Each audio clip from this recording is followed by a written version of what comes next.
I watched my sister's lips curl into a smile as she leaned toward my future mother-in-law and whispered in Arabic, a language she thought I'd never understand.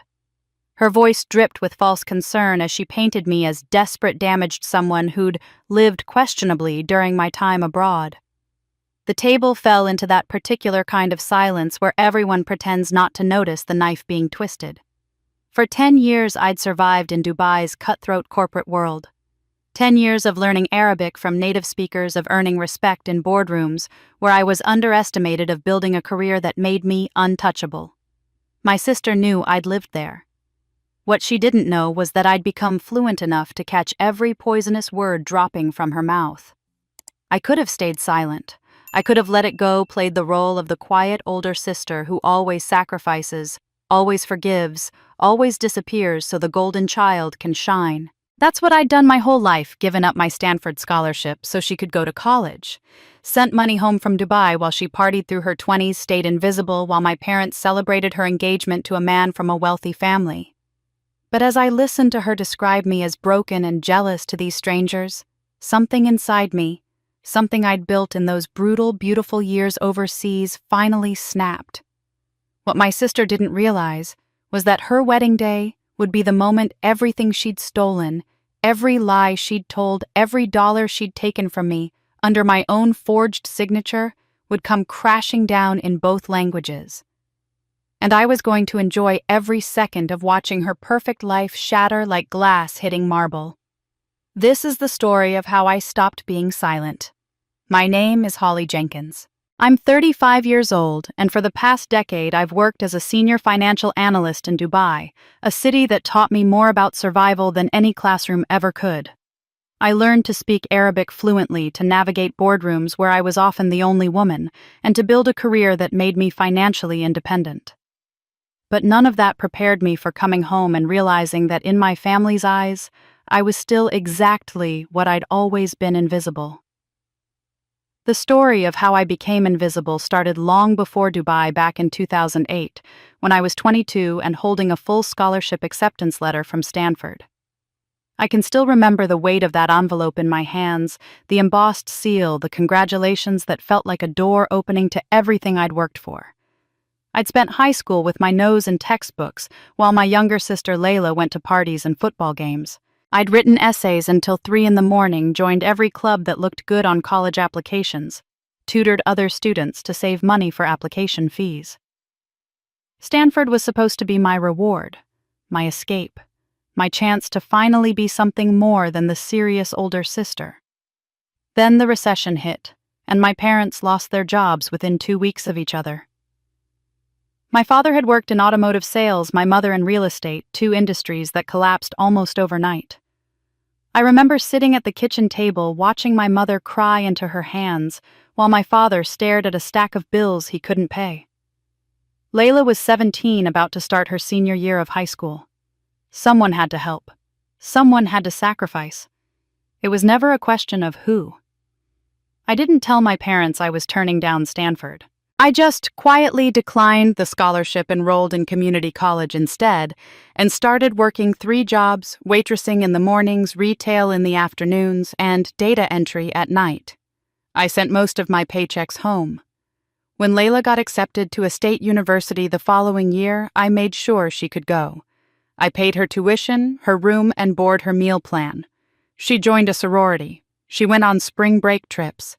She posted pictures on social media of herself on beaches and at formal dances while I served eggs to truckers at a 24-hour diner and smiled through the exhaustion. My parents never said thank you. They just expected it. And somehow that hurt more than if they'd asked. Growing up, I'd always known I was different from Layla. She was the pretty one, the one people gravitated toward at family gatherings, the one who could charm adults with a smile and a compliment. She had our mother's delicate features and our father's easy charisma. I had what my mother called a strong personality, which was her polite way of saying I asked too many questions and didn't know how to make small talk. When relatives visited, they'd coo over Layla's latest school dance photos and then turn to me with a vague, "And how's school going for you, Holly?" before quickly moving on. My mother used to say it outright as if it were a simple fact of life. Layla will marry well. Holly will have to earn her way. I heard it so many times that I started to believe my worth could only come from what I produced, what I provided, how useful I could be. Love was something other people received freely. For me, it had to be purchased with sacrifice. By the time I was 25, I'd worked my way up from data entry to a junior analyst position at a small consulting firm. That's when I got the offer to work in Dubai, a 3-year contract with a multinational investment company that paid triple what I was making in the States. I took it without hesitation. For the first time in my life, I could send enough money home that my parents wouldn't have to worry, and I'd still have something left for myself. 3 years turned into 10. I thrived in Dubai in ways I never had at home. I learned Arabic because I had to, because sitting in meetings where men spoke over me in a language they assumed I didn't understand taught me that knowledge is power. I studied at night, hired tutors, practiced with colleagues until I could hold entire conversations, deliver presentations, negotiate contracts in flawless modern standard Arabic. When I finally revealed my fluency during a crucial client meeting, the room went silent. After that, I was never underestimated again. I sent money home every month. My parents never asked how I was doing. They just confirmed the wire transfers had arrived. When Layla called me last November to tell me she was engaged, I felt something I didn't expect: hope. Maybe this could be a new beginning.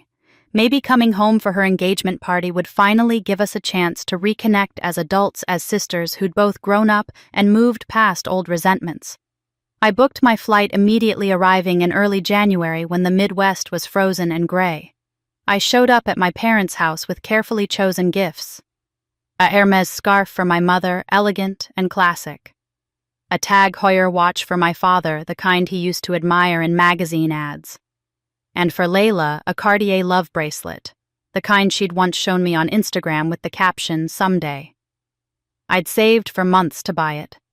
I imagined her face lighting up, imagined her hugging me and saying thank you, imagined finally being welcomed home as someone who mattered. Instead, my mother barely glanced up from the flower arrangements she was assembling for the engagement party. "Oh, Holly, you're here," she said, as if I were a delivery person dropping off a package. She unwrapped the scarf with distracted hands, said, "How nice," without meeting my eyes, and returned to trimming rose stems.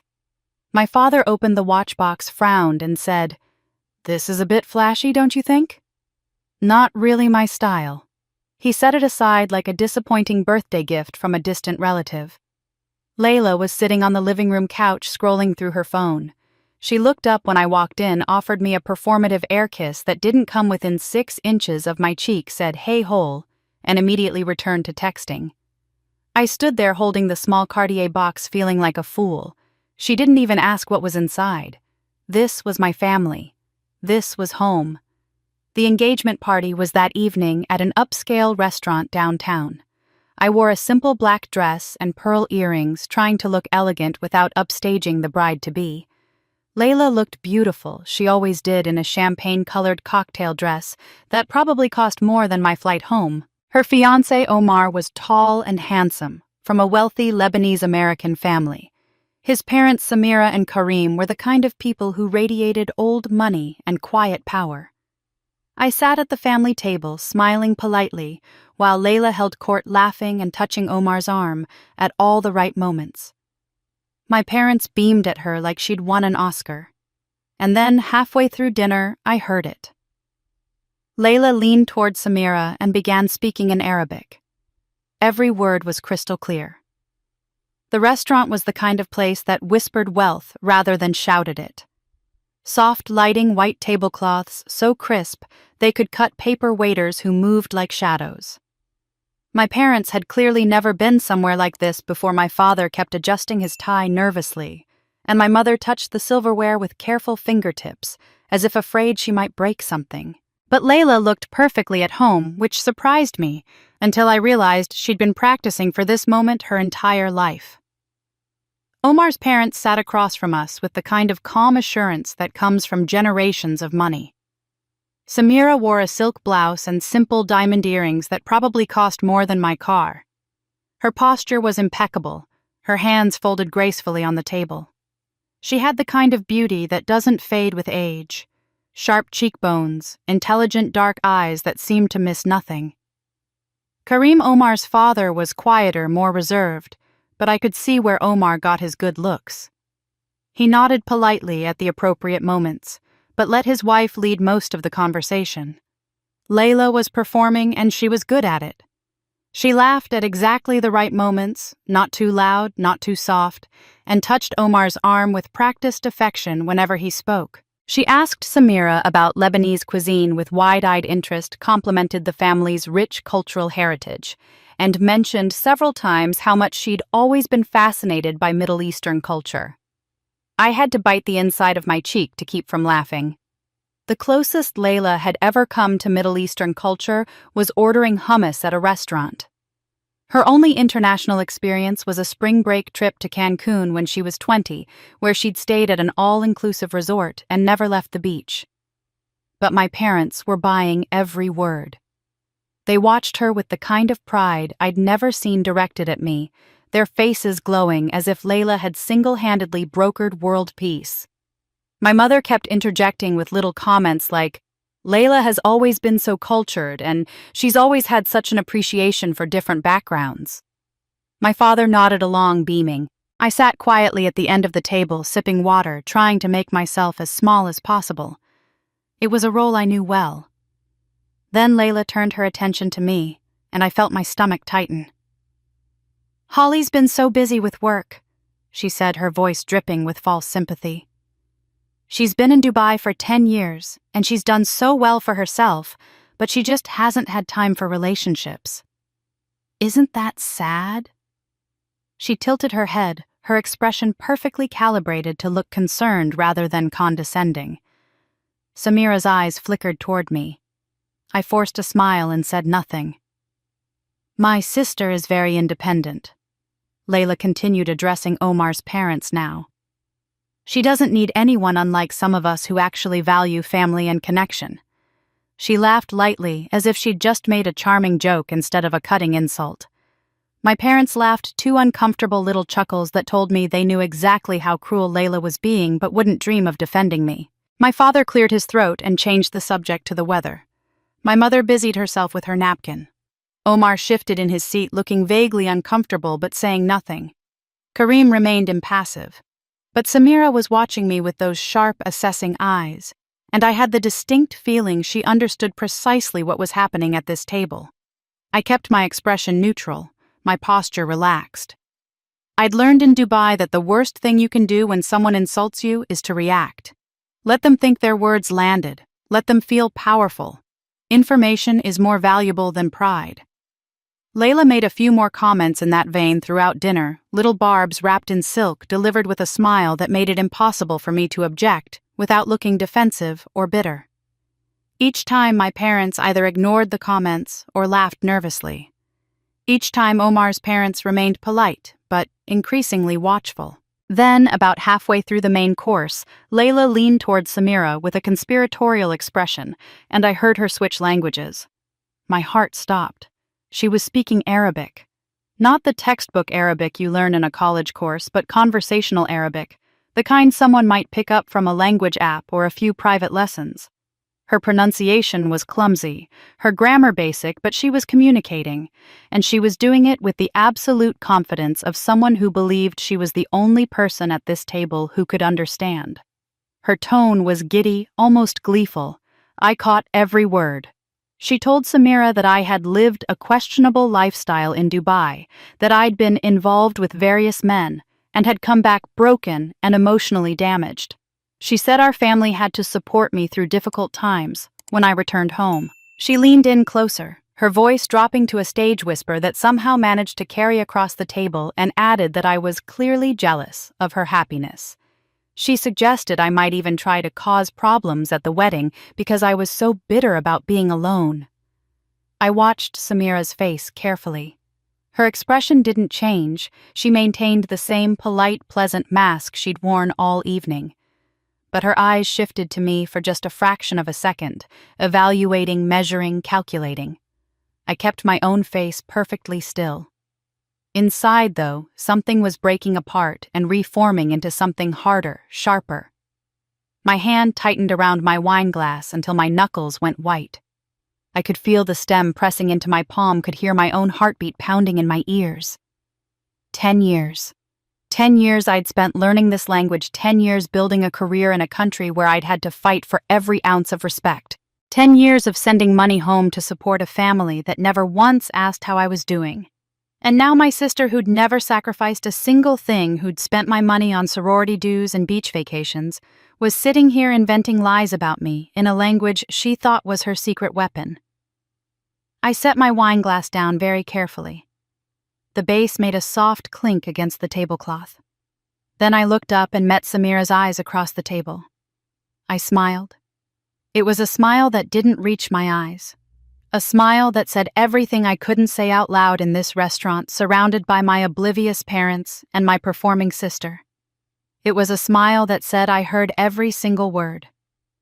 I excused myself from the table with a murmured apology about needing the restroom. My legs felt unsteady as I walked across the restaurant, past tables of strangers enjoying their elegant meals, past the soft jazz playing through invisible speakers, past the life-size mirror near the entrance that reflected a woman who looked far more composed than she felt. The bathroom was blessedly empty. I locked myself in a stall and stood there for a moment, hands pressed against the cool metal door, forcing myself to breathe. In through the nose, out through the mouth. The technique I'd learned from a therapist in Dubai during my second year there, when the loneliness had become so acute, I'd started having panic attacks in my apartment. After a minute, I emerged and stood in front of the large mirror above the sinks. The woman staring back at me had perfect posture, understated makeup, pearl earrings that had belonged to my grandmother. She looked calm, professional, unaffected. She was a liar. Inside, I was burning. The humiliation felt exactly like it had when I was 14 and overheard my mother telling our aunts that Holly wasn't as naturally gifted as Layla, but that I made up for it with hard work. I'd been standing just outside the kitchen holding a plate of cookies I'd baked for the family gathering, and I'd frozen in place, the words hitting me like a slap. Not as naturally gifted. As if everything I'd achieved was just compensation for being fundamentally less than my sister. The feeling was the same at 21 when I came home from my community college classes to tell my parents I'd been offered the Stanford scholarship after all they'd held my spot wanted to know if I could still attend. My father had looked up from his newspaper and said, "That's nice, honey, but we need you here." My mother had nodded in agreement. And that was it. The conversation was over. No acknowledgement of what I was giving up. No thank you. Just the expectation that of course I would sacrifice because that's what I was for. But underneath the familiar burn of humiliation, I felt something different now. Something I'd cultivated carefully over 10 years in a city that didn't tolerate weakness. It was rage, but not the hot explosive kind that makes you say things you regret. This was cold, calculating, patient. In Dubai, I'd learned that the best revenge isn't a loud confrontation. It's strategic silence followed by perfectly timed exposure. It's letting your opponent believe they've won, letting them get comfortable in their victory, and then pulling the foundation out from under them so completely they never see it coming. I thought back to my first year in Dubai when I was 25 and terrified and desperately trying to prove I belonged. I'd been hired as a junior analyst at a multinational investment firm, one of 3 Western women in a department of 40 people.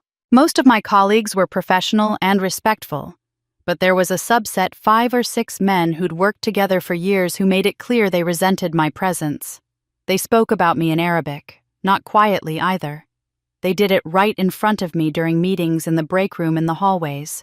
They assumed, like everyone else, that I was just another American who couldn't be bothered to learn the local language. I heard everything. Comments about my appearance, jokes about whether I'd slept with someone to get the job, speculation about how long I'd last before I ran home crying. They discussed excluding me from client meetings, debated whether my analysis was actually good, or if the senior partners were just being politically correct by praising it. One of them said I'd probably be married and pregnant within a year, because that's what women like me did when we couldn't hack it in the real world. I never let on that I understood. Instead, I hired a private tutor, a retired linguistics professor, who charged me a quarter of my salary, but who was worth every penny. I studied 4 hours a day after work. I listened to Arabic radio during my commute. I watched Lebanese and Egyptian television shows until I could follow the dialogue without subtitles.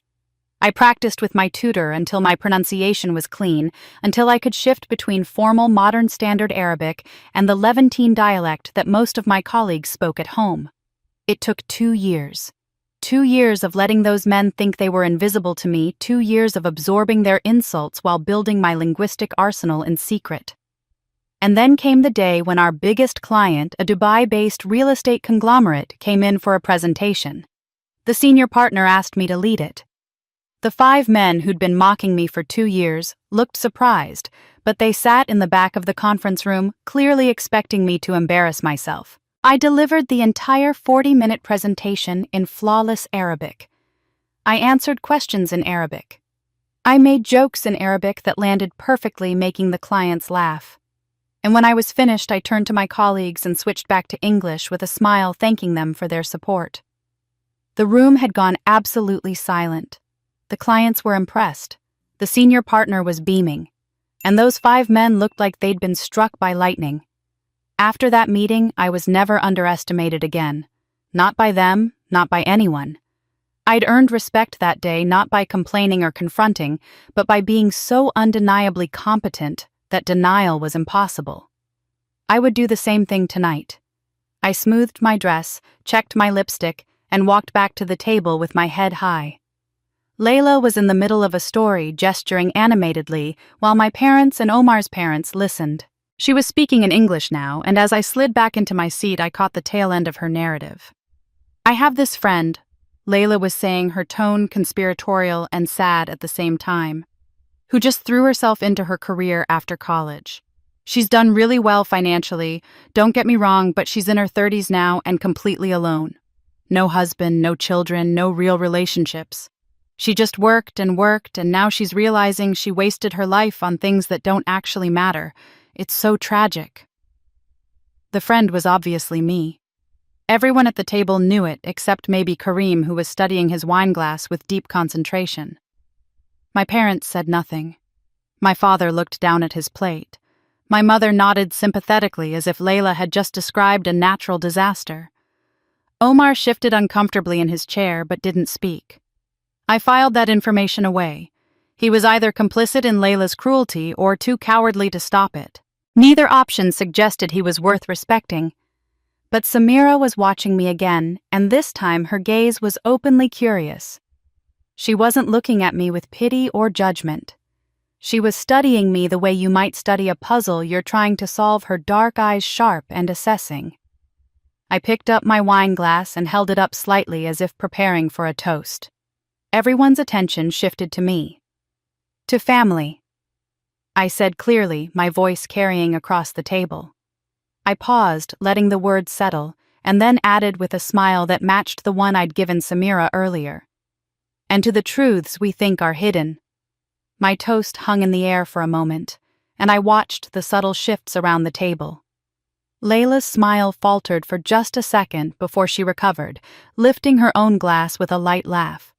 My parents clinked their glasses against mine with confused expressions, clearly not understanding what I'd meant, but not wanting to seem rude. Omar followed suit mechanically, but Samira met my eyes as she raised her glass, and I saw the faintest flicker of something in her expression. Recognition, maybe. Or curiosity. For the rest of the evening, I became a model of grace. I complimented the restaurant's ambiance, mentioned how thoughtful it was that they'd chosen a place with such excellent Lebanese cuisine. I asked Kareem about his import-export business, listened attentively as he described the challenges of managing supply chains across 3 continents, and asked intelligent follow-up questions about tariffs and logistics. I thanked Samira for making me feel so welcome, told her how much I appreciated her, including me in the celebration. Every word was sincere. Every gesture was warm. And every moment I was aware of Layla watching me with growing confidence, interpreting my kindness as weakness, my silence as defeat. She became more animated as dessert arrived, her laughter louder, her gestures broader. She told stories about wedding planning, about the dress fittings and the florist meetings, and the impossible decisions about centerpieces. She described the venue they'd chosen, a historic estate with gardens that would be perfect for photos. My mother hung on every word, interjecting with suggestions and comments. My father smiled indulgently, already reaching for his wallet in his mind. I was sure, even though I suspected Omar's family would be paying for most of it. Then Layla turned to me with that same false sympathy she'd worn all evening. "You know, Holly," she said, tilting her head with exaggerated concern. "You're probably relieved to have a break from that lonely apartment in Dubai. It must get exhausting being by yourself all the time in a foreign country." Around the table, I could feel everyone tense slightly. Even Layla seemed to realize she'd pushed a bit too far this time, but she was committed now, riding the wave of her own boldness. I smiled at her, took a sip of my water, and said calmly, "Dubai taught me more than I ever expected." It was a simple sentence, but I loaded it with meaning. I let my eyes rest on hers for just a beat longer than necessary, watched her try to parse what I meant. Then I turned back to my crème brûlée as if nothing had happened. Samira's eyes narrowed almost imperceptibly. She'd heard the double meaning. I could see her mind working, processing, filing the information away. Layla, however, was too emboldened to stop. The wine had loosened her tongue, and my parents' indulgent laughter throughout the evening had given her permission to continue. She leaned back in her chair, swirling the last of her champagne, and delivered what she clearly thought was the perfect closing blow. "At least Holly knows how to make money," she said with a laugh that sounded practiced, rehearsed. "Even if she never figured out how to keep a man." The table went silent. Not the comfortable silence of people enjoying their meal, but the sharp, uncomfortable silence of a boundary being crossed. Even my father winced, his hand pausing halfway to his coffee cup. My mother's smile became strained, frozen on her face like a mask she couldn't quite remove. Layla seemed to realize the room had shifted, but instead of apologizing or walking it back, she laughed again, trying to pass it off as a joke. "Oh, come on, I'm just teasing.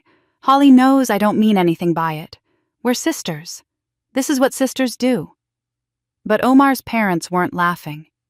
Kareem's expression remained neutral, but Samira's face had changed. It was subtle, the kind of shift you'd only notice if you were watching carefully, but I saw it. Her polite smile had cooled. Her eyes moved from Layla to my parents, then back to Layla, and I could practically see her recalculating, reassessing everything she'd observed tonight. This was the moment. The moment when Samira stopped seeing Layla as the charming, cultured young woman who'd won her son's heart and started seeing her as something else entirely. Someone whose cruelty was dressed up as humor. Someone whose family enabled rather than corrected her. I said nothing. I didn't need to. The silence was doing my work for me. As dinner wound down and we prepared to leave, Samira asked me a question that seemed casual but wasn't. "Holly, you mentioned you worked in Dubai for 10 years. What exactly did you do there?" I saw my opportunity and took it. I switched to Arabic, speaking in the formal register used in business and diplomacy, the kind that demonstrated not just fluency, but education and sophistication.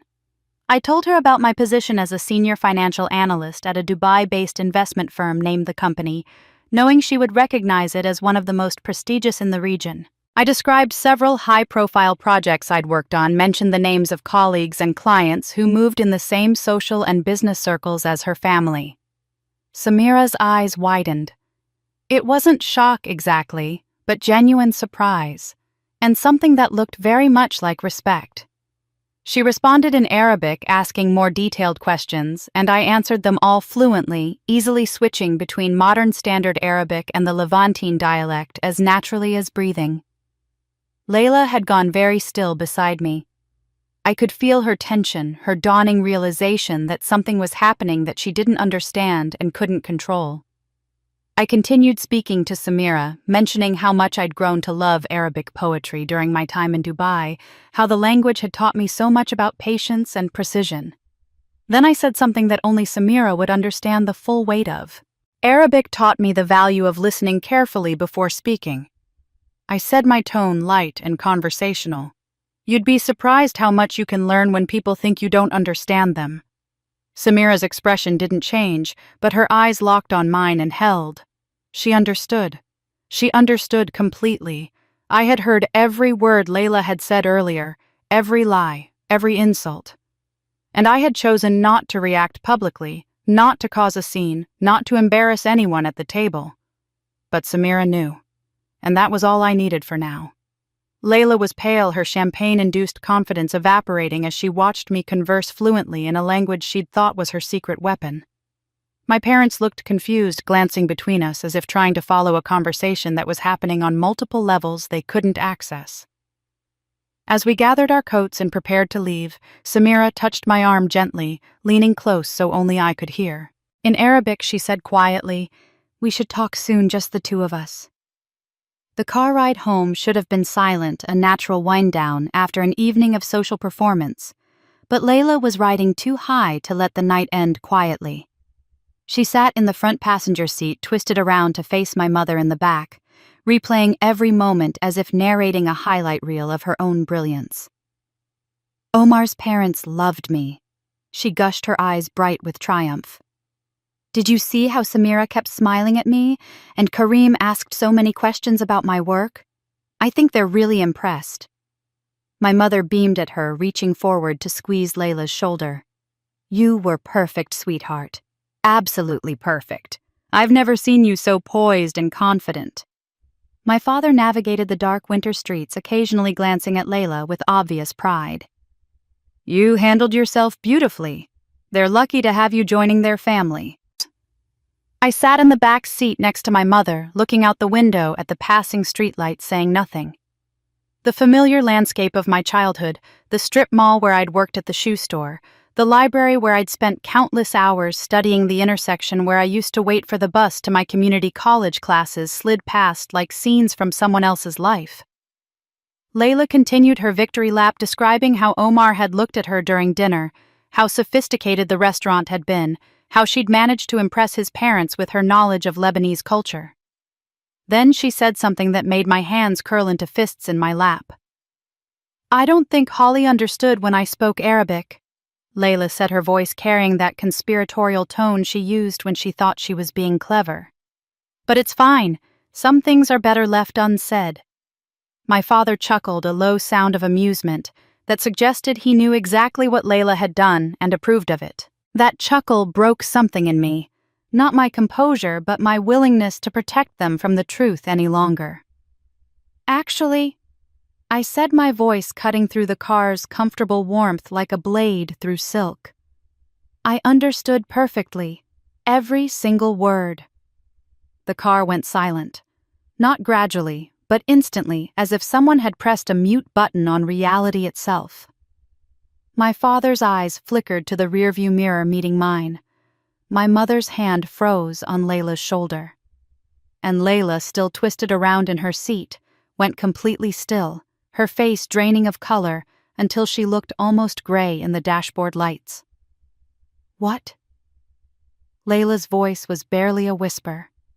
I leaned forward slightly, making sure everyone in the car could hear me clearly. Then I began speaking in Arabic, using the same conversational tone Layla had used at dinner, recounting exactly what she'd said. My pronunciation was flawless, my grammar precise. I spoke for perhaps 30 seconds, watching Layla's expression crumble with every syllable. Then I switched to English and translated word for word. "You told Samira that I lived a questionable lifestyle in Dubai, that I was involved with various men, that I came back broken and emotionally damaged, and that our family had to support me through difficult times." My voice remained steady, almost clinical.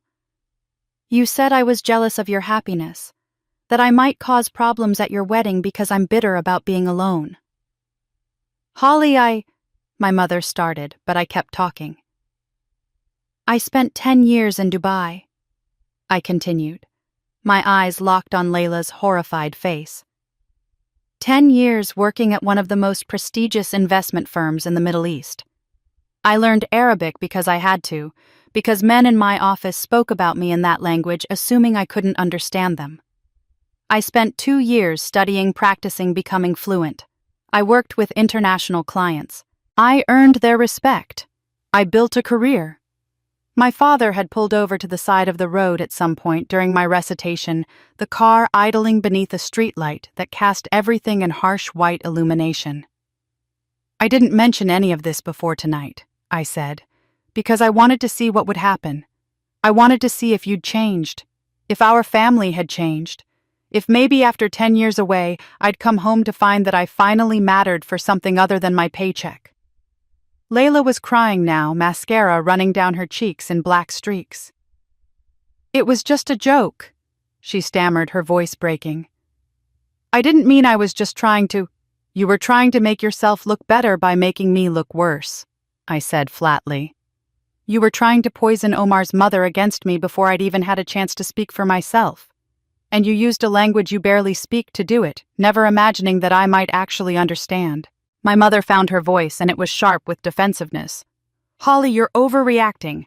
Layla was just nervous trying to connect with Samira. You're being too sensitive about this." I turned to look at her, this woman who'd raised me but never really seen me. "I'm being too sensitive."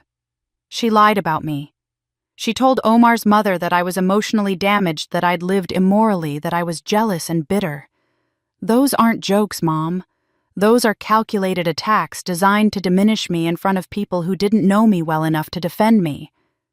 My father cleared his throat, his discomfort obvious. "Maybe we should all just calm down and talk about this at home." "There's nothing to talk about," I said quietly. "I'm going to a hotel. I'll come to the wedding in June because I said I would, but I need space from all of you right now." Layla was sobbing openly now, her shoulders shaking. Some small part of me wanted to comfort her, the part that remembered braiding her hair when she was little, helping her with homework, protecting her from bullies at school. But that part was buried under 10 years of sending money home, and never hearing thank you under a lifetime of being invisible, under the fresh wound of hearing my own sister try to destroy my reputation in a language she thought was safe. My father drove the rest of the way to my parents' house in silence. When we arrived, I got out of the car, retrieved my luggage from the trunk, and called a rideshare to take me to a hotel downtown. As I waited on the curb, my phone buzzed with a text message. The number wasn't saved in my contacts, but the message was in Arabic. It was from Samira. "I verified your credentials with a colleague in Dubai," she'd written. "Your reputation precedes you. I also believe I now understand your family better than they understand themselves. Let's meet for coffee this week." I stared at the message for a long moment, feeling something shift in my chest. Samira had done her research. She'd checked my background probably within hours of our conversation ending, and she'd seen what my own family refused to see, that I was competent, accomplished, worthy of respect. I typed back a response also in Arabic. I would like that very much. The rideshare arrived, and I left my childhood home behind, watching it disappear in the rear window. I didn't know then that I wouldn't return for months, that this night marked a breaking point I couldn't come back from. 3 days later, I was unpacking my laptop in my hotel room when I noticed something white on the floor near the door. Someone had slipped a note underneath while I was out. I picked it up, unfolded it, and felt my blood run cold. The message was typed, anonymous, impossible to trace. "Be careful. Layla is hiding more than insults." The anonymous note sat on my hotel desk for hours while I tried to make sense of it. I'd read it so many times the words had lost their shape, becoming abstract symbols rather than a warning. "Be careful. Layla is hiding more than insults." Someone knew something, and they wanted me to know it too, but not enough to identify themselves or provide details. It was the kind of message designed to plant seeds of doubt, to make me look over my shoulder, to wonder who I could trust. My phone rang the next morning while I was drinking coffee and staring at the note for the 100th time. It was my mother, and I almost didn't answer. "Holly, we need to talk about what happened the other night," she said without preamble, her voice tight with anger she wasn't bothering to hide. "I'm listening," I said, though I already knew what was coming. "You embarrassed this entire family," she continued. Do you have any idea how humiliating it was for us? Omar's parents are probably questioning everything now. You made Layla look bad. You made us look bad. And for what? Because your feelings were hurt. I took a slow breath, keeping my voice level. Layla lied about me to Omar's mother. She told her I lived immorally, that I was emotionally damaged, that I might sabotage the wedding. Those weren't hurt feelings, Mom. Those were lies designed to poison people against me. You're being vindictive, she shot back.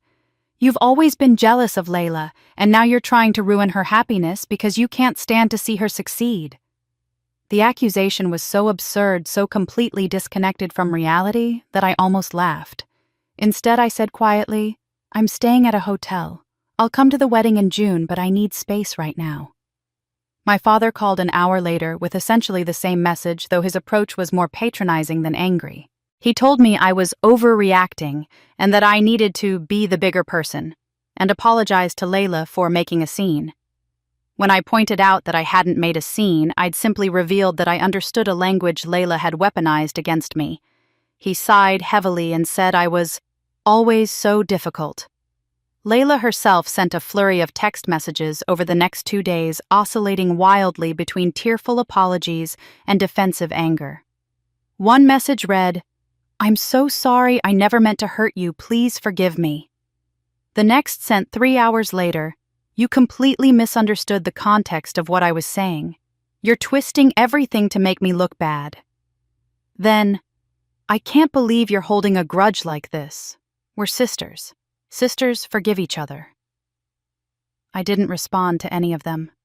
For the first time in my life, I was setting a boundary, and I was going to hold it no matter how uncomfortable it made everyone else. The anonymous note, however, wouldn't leave my mind. I examined it under the hotel room's desk lamp, looking for any detail that might reveal its source. The paper was thick, high-quality cardstock, the kind you'd find in a professional office rather than a drugstore. The message was typed, not handwritten, printed on what looked like a standard laser printer. No fingerprints, no watermarks, nothing that could identify the sender. Who would warn me about Layla? And what exactly was she hiding beyond the obvious cruelty and lies? I started thinking about my own past, specifically my time in Dubai. I'd left my position at the investment firm 8 months ago in August of last year, returning to the United States for what I'd told everyone was a career change. I'd been ready for something new, I'd said. Ready to be closer to home. But the truth was more complicated than that. My departure had been sudden, the result of what my supervisor called a departmental restructuring. Several positions were eliminated, including mine, and I'd been given a generous severance package and glowing references. At the time, I'd accepted the explanation without question, grateful for the soft landing. But now, holding this anonymous warning, I wondered if there was more to the story. Had something I worked on caused problems? Had someone used my name or my credentials in ways I didn't know about? I decided to investigate quietly, starting with the question of who might have sent the note. But first, I had a coffee date with Samira. We met at an upscale cafe in a neighborhood I couldn't have afforded before Dubai all-exposed brick and artisanal pastries. Samira arrived exactly on time, dressed in elegant casual clothes that probably cost more than my monthly hotel bill. She ordered a cappuccino and got straight to the point. I don't believe in wasting time, she said, her dark eyes direct and assessing. Your sister is not who she pretends to be, and I suspect you've known this for years. I appreciated her bluntness. I've known she's capable of cruelty. I didn't know the extent of it until the other night. Samira nodded slowly. I had your background checked. It's standard practice for our family before marriages. We need to understand who we're connecting ourselves to. I wasn't surprised. Wealthy families protected their interests. Your credentials are impeccable, she continued. Your former employers speak highly of you. But I noticed something interesting. You left Dubai rather suddenly last year. The official reason was restructuring, but when I spoke to a colleague who knows your former supervisor, he suggested the departure wasn't entirely voluntary. My stomach tightened. What do you mean? He was vague, Samira admitted. but he implied there were complications with some accounts concerns about documentation.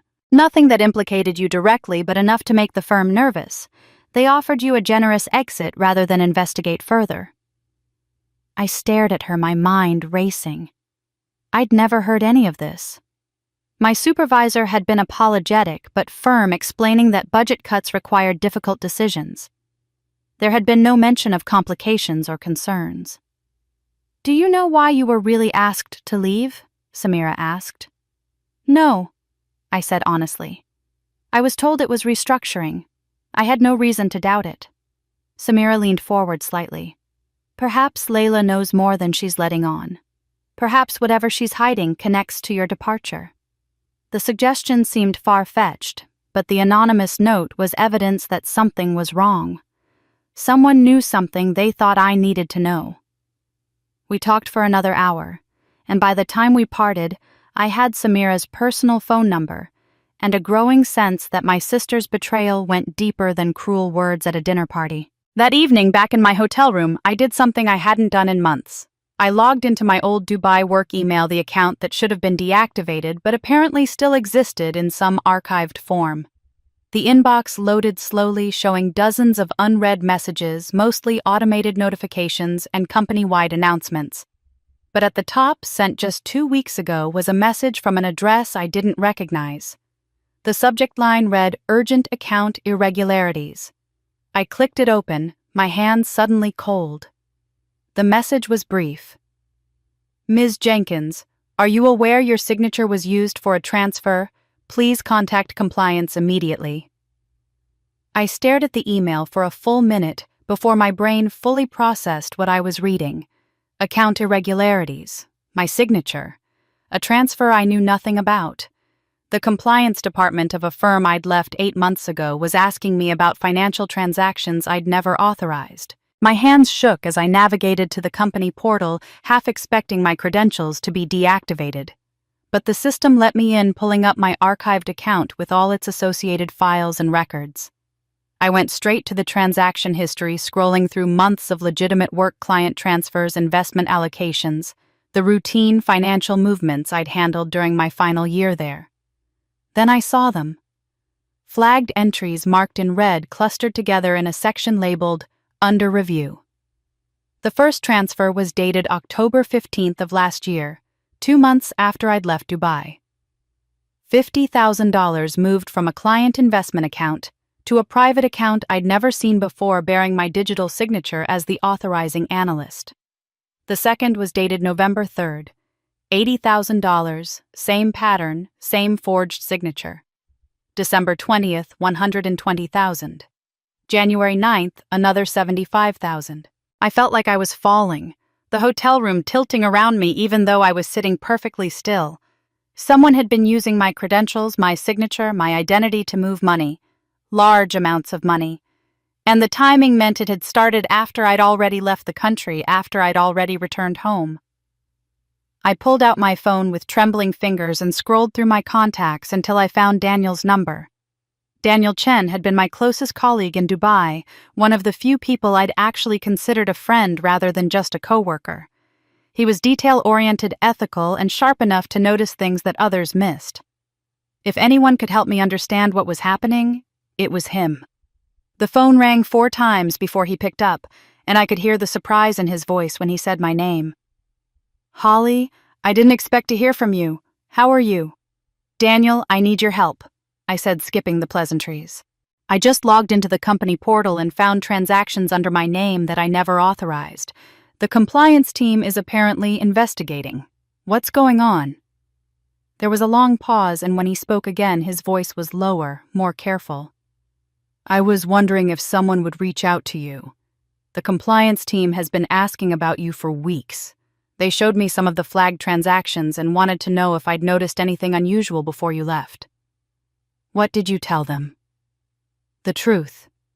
That you were one of the most careful analysts I'd ever worked with, that you'd never cut corners or authorize anything questionable. But Holly, those signatures look legitimate. Whoever did this had access to your digital credentials, your authentication codes. This isn't some amateur forgery." My mind raced. My digital signature required two-factor authentication, a password, and a code sent to my phone. Unless someone had access to both, they couldn't replicate it. But I'd changed my phone number when I moved back to the States, and I'd certainly never shared my password with anyone. "Can you look into it?" I asked. Quietly, "I need to know how deep this goes and who might be behind it." Daniel hesitated. "This could get me in trouble if compliance finds out I'm digging around." "Please, Daniel. Someone is destroying my reputation, and I need to know why." He sighed. "Okay. Give me a few days. I'll see what I can find out." After we hung up, I pulled out a notebook and started constructing a timeline, forcing myself to think through the problem methodically, rather than panicking. I'd left Dubai in August of last year.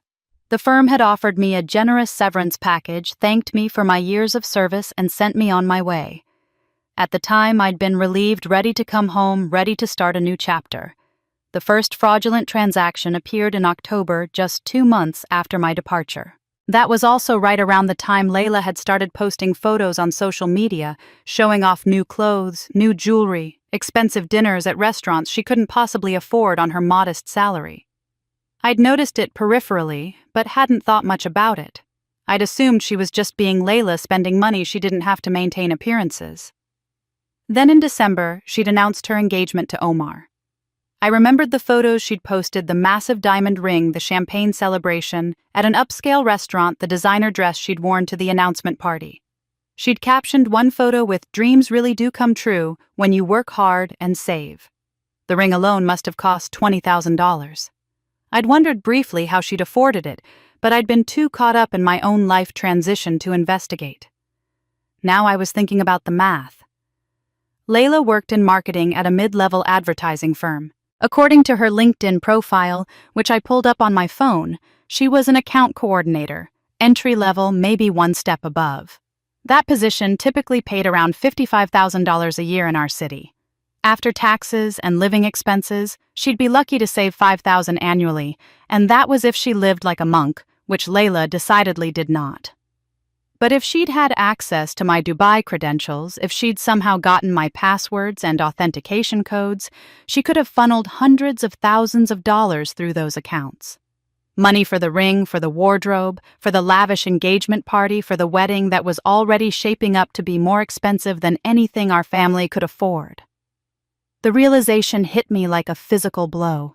My sister hadn't just insulted me at a dinner party. She'd stolen my identity, used my reputation, forged my signature to commit financial fraud.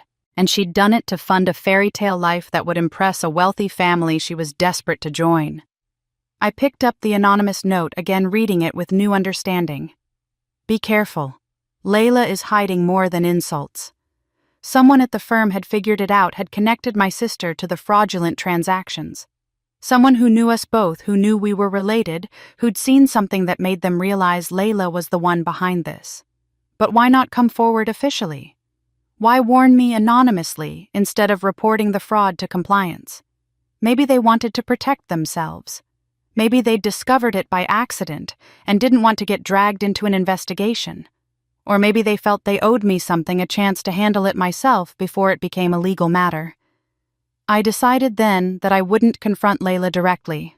Not yet. I needed hard evidence documentation that would prove what she'd done beyond any doubt. But I could set a trap, see how she reacted when she thought her scheme was about to be exposed. I picked up my phone and called her number. She answered on the second ring, her voice wary. "Holly." "Hi, Layla," I said, keeping my tone light and casual. "I wanted to let you know that my old company in Dubai reached out about finalizing some paperwork. Apparently, there are some loose ends they need to tie up before they fully close out my employment file." There was a pause, just a fraction too long. "Oh," she said. "What kind of paperwork?" "Financial documentation, mostly. They want me to send them all my old files, transaction records, things like that. I guess they're doing some kind of audit. Should have it all wrapped up in a week or so." The silence on the other end was deafening. I could practically hear her mind racing, calculating, panicking. That's great," she finally managed, her voice strained. Good to have everything settled. Yeah, I agreed. I want to make sure everything's in order. Can't have any irregularities showing up under my name, you know. Right, of course. Another pause. Listen, I have to go. Talk soon. She hung up before I could respond, and I sat there in my hotel room staring at my phone, knowing I'd just lit a fuse. Now I just had to wait and see what exploded. After hanging up with Layla, I sat in the hotel room formulating my plan. If my sister was behind the fraudulent transactions, she would be desperate to cover her tracks now that she thought I was reviewing my old files. Desperate people make mistakes, and I needed her to make one big enough to prove what she'd done. I spent the next morning crafting the perfect bait. Using a temporary email service and some basic graphic design skills I'd picked up over the years, I created a convincing email that appeared to come from a Dubai-based law firm. The letterhead looked professional. The language was formal and legal, and the subject line was designed to inspire maximum panic. Urgent discrepancies found in transfers under Jenkins' account. Response required within 10 days. The body of the email outlined vague concerns about unauthorized use of digital credentials and irregular financial movements that required my immediate attention. I made sure the preview was visible on my laptop screen, positioned at an angle where anyone walking past the desk would be able to read it clearly. Then I called Layla. "Hey," I said, injecting warmth into my voice that I didn't feel. "I've been thinking about everything that happened, and I don't want us to be like this. You're my sister and you're getting married in a few months. Maybe we could have lunch and talk things through. I'm still at the hotel, but I could order room service for both of us." There was a pause, and I could hear the calculation in her silence. She was weighing her options, trying to figure out if this was genuine or a trap. But her curiosity and her panic would win out. They had to. "That would be really nice," she finally said, her voice careful. "I've been wanting to apologize properly. Today works perfectly." She arrived at my hotel room an hour later, dressed in clothes I now recognized as far too expensive for her actual income. The leather jacket alone probably cost $1,000. She hugged me at the door, and I forced myself not to stiffen at her touch. We made small talk over salads and sandwiches I'd ordered from room service. She apologized again for the dinner incident, claiming she'd been nervous and had said things she didn't mean.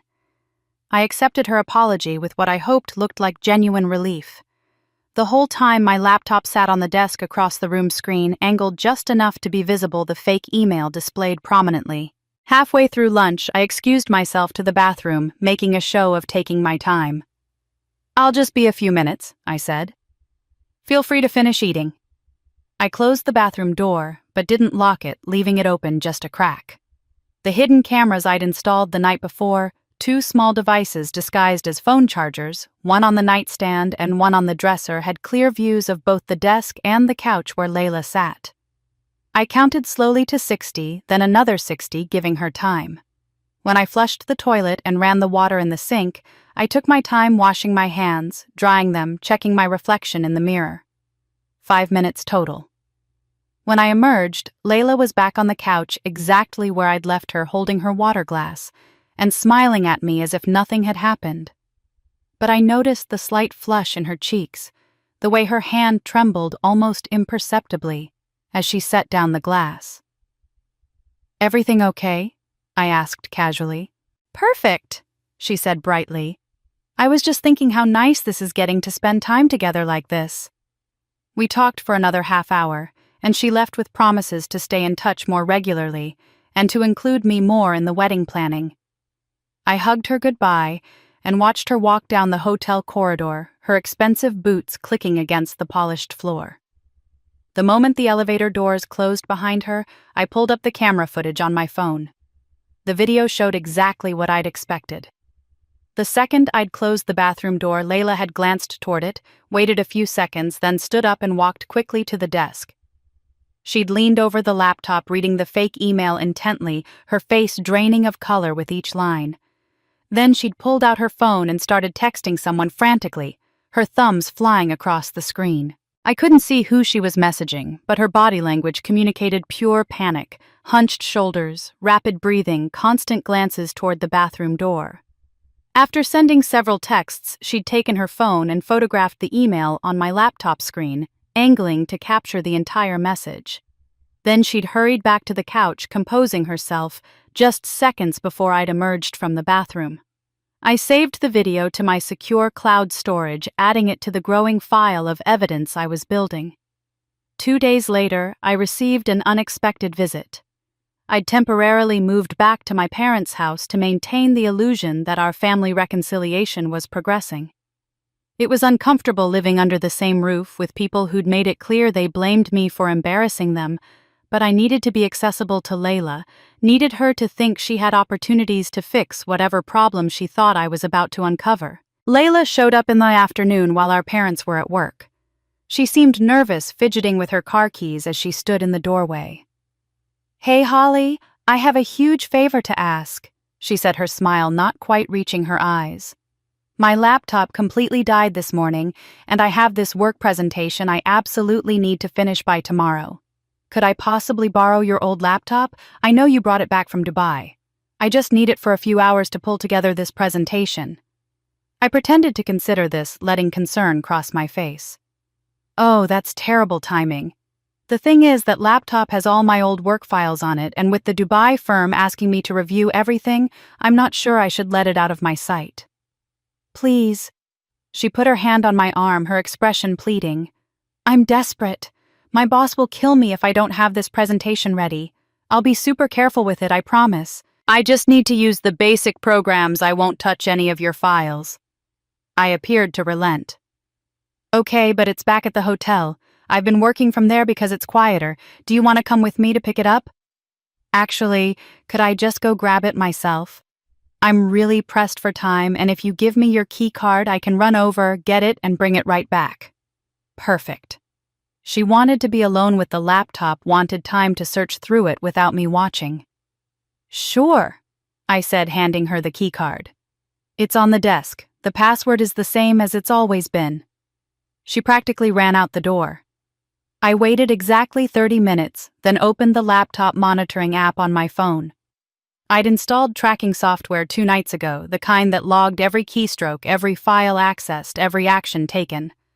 I'd also backed up everything to a secure cloud server that Layla would never be able to find or access. At 8:43 that evening, my phone pinged with an alert. "Laptop accessed. User login successful." I watched in real time as Layla navigated through my file system, searching for anything related to Dubai to financial transactions to the firm. Another alert popped up. Files deleted 47. Then another notification that made my breath catch. USB device connected.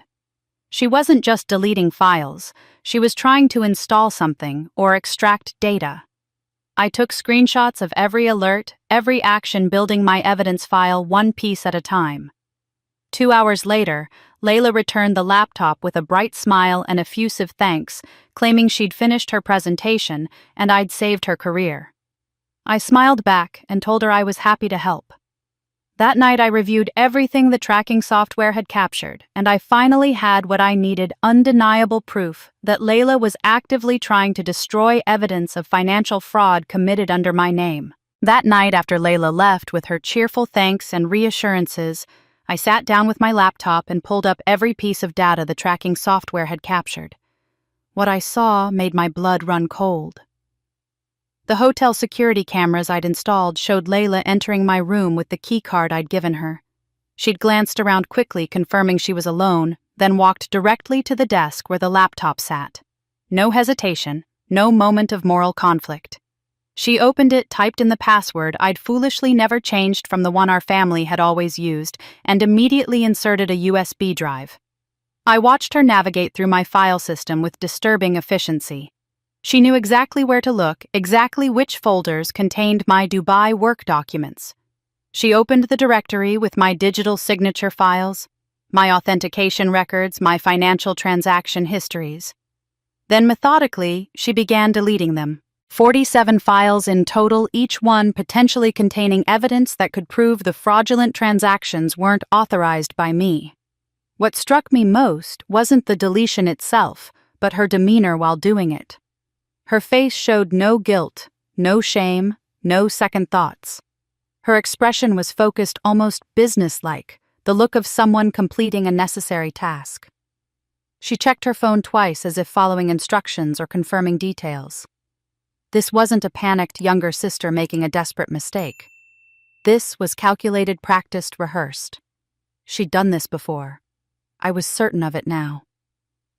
After she left, I went to the hotel immediately, my hands shaking as I unlocked the door. The laptop was exactly where Layla had left it, closed and seemingly untouched. But I knew better. I grabbed a pair of latex gloves from my suitcase. I'd bought them specifically for this moment, and carefully ejected the USB drive that the tracking software had detected. Layla had left it behind either by accident or because she thought it had completed its task. I plugged it into a secondary laptop I'd purchased just for examining potentially dangerous files, one that wasn't connected to any of my important accounts or data. What I found made me feel physically sick. The USB contained sophisticated malware, the kind designed to not just delete files, but corrupt them beyond recovery, making it impossible for even professional data recovery services to retrieve anything. This wasn't something Layla could have created herself. She barely understood how to use Excel. Someone with real technical knowledge had helped her, had given her this tool specifically designed to destroy evidence. But that wasn't the worst part. Hidden in a subfolder on the USB, protected by a password that my decryption software cracked in under an hour, was a directory labeled OM Wedding Fund. The name alone made my stomach turn. Omar's initials. Inside were spreadsheets meticulously tracking financial transactions over the past year. Each entry showed a transfer amount, a date, a source account number I recognized as belonging to clients I'd worked with in Dubai, and a destination, a series of shell company accounts with names like Meridian Consulting LLC and Apex Financial Services. The spreadsheets then tracked how the money moved from these shell companies into accounts that were clearly Layla's, though they were hidden behind business names that provided a thin veneer of legitimacy. The total amount made me grip the edge of the desk to steady myself. $312,000. Over $300,000 stolen using my credentials, my signature, my reputation. The spreadsheets included notes in Layla's handwriting, scanned and saved as image files. Ring deposit, $22K. Dress fitting, $8K. Venue deposit, $45K. Honeymoon reservations, $18K. She'd been funding her entire fairy tale wedding with money stolen in my name, and she'd been tracking it all like a business expense report. The wedding was in 5 months. June. She'd planned this timeline carefully, probably assuming that by the time anyone discovered the fraud, she'd be safely married into Omar's wealthy family, protected by their resources and lawyers, untouchable. My hands were trembling so badly, I almost dropped the USB drive when I found the final piece of evidence. Buried in yet another subfolder was a collection of email drafts. They appeared to be correspondence that had never been sent, saved locally on the USB drive, probably by accident. The kind of mistake people make when they're working across multiple devices and forget to delete their tracks completely. The emails were between Layla and someone identified only as RJ in the contact field. Robert Jenkins, my father. I read them with a growing sense of horror that felt like ice spreading through my chest. From RJ. Use H's info like we discussed. The digital signature files are in the folder I showed you. Be careful with the timing. From Layla. Are you sure she won't notice? What if she checks her old accounts? From RJ. She won't. She's too busy with her new life to look back. And even if she does, it'll be too late. Once you're married, it won't matter. Omar's family has lawyers who can make this go away. From Layla. What if she finds out before the wedding? From RJ. She won't, and if she does, we'll handle it. I'm your father. I'll protect you. The dates on the drafts spanned from September of last year through January of this year. My father had been involved from the beginning. He'd helped Layla access my files, taught her how to use my credentials, reassured her when she got nervous, and promised to protect her from consequences. The man I'd supported for years, the man whose mortgage I'd helped pay when he lost his job, the man I'd sent money to every month from Dubai without ever asking for gratitude or acknowledgement, had conspired with my sister to commit fraud using my identity. I sat there in the hotel room holding the USB drive, feeling like everything I'd ever believed about my family was disintegrating. I'd known they favored Layla. I'd known they took me for granted. But this was different. This was active betrayal, calculated theft, deliberate destruction of everything I'd built. I was still sitting there numb and shaking when my phone rang. The caller ID showed Omar's name. I stared at it for 3 rings before I could bring myself to answer. Hello. Holly. His voice was tense, strained. We need to talk. It's urgent. It's about Layla and your family. My heart stopped. What about them? I'd rather not do this over the phone. Can you meet me tonight if possible? I looked at the USB drive in my hand at the laptop screen, still displaying the spreadsheets of stolen money at the email drafts that proved my father's complicity. Yes, I said. Tell me where. We met at a park on the edge of town, one of those places with walking trails and empty picnic tables deserted on a cold February evening. Omar was already there when I arrived, sitting on a bench near a frozen pond, his hands shoved deep in his coat pockets. He looked nothing like the confident, polished man I'd seen at the engagement party.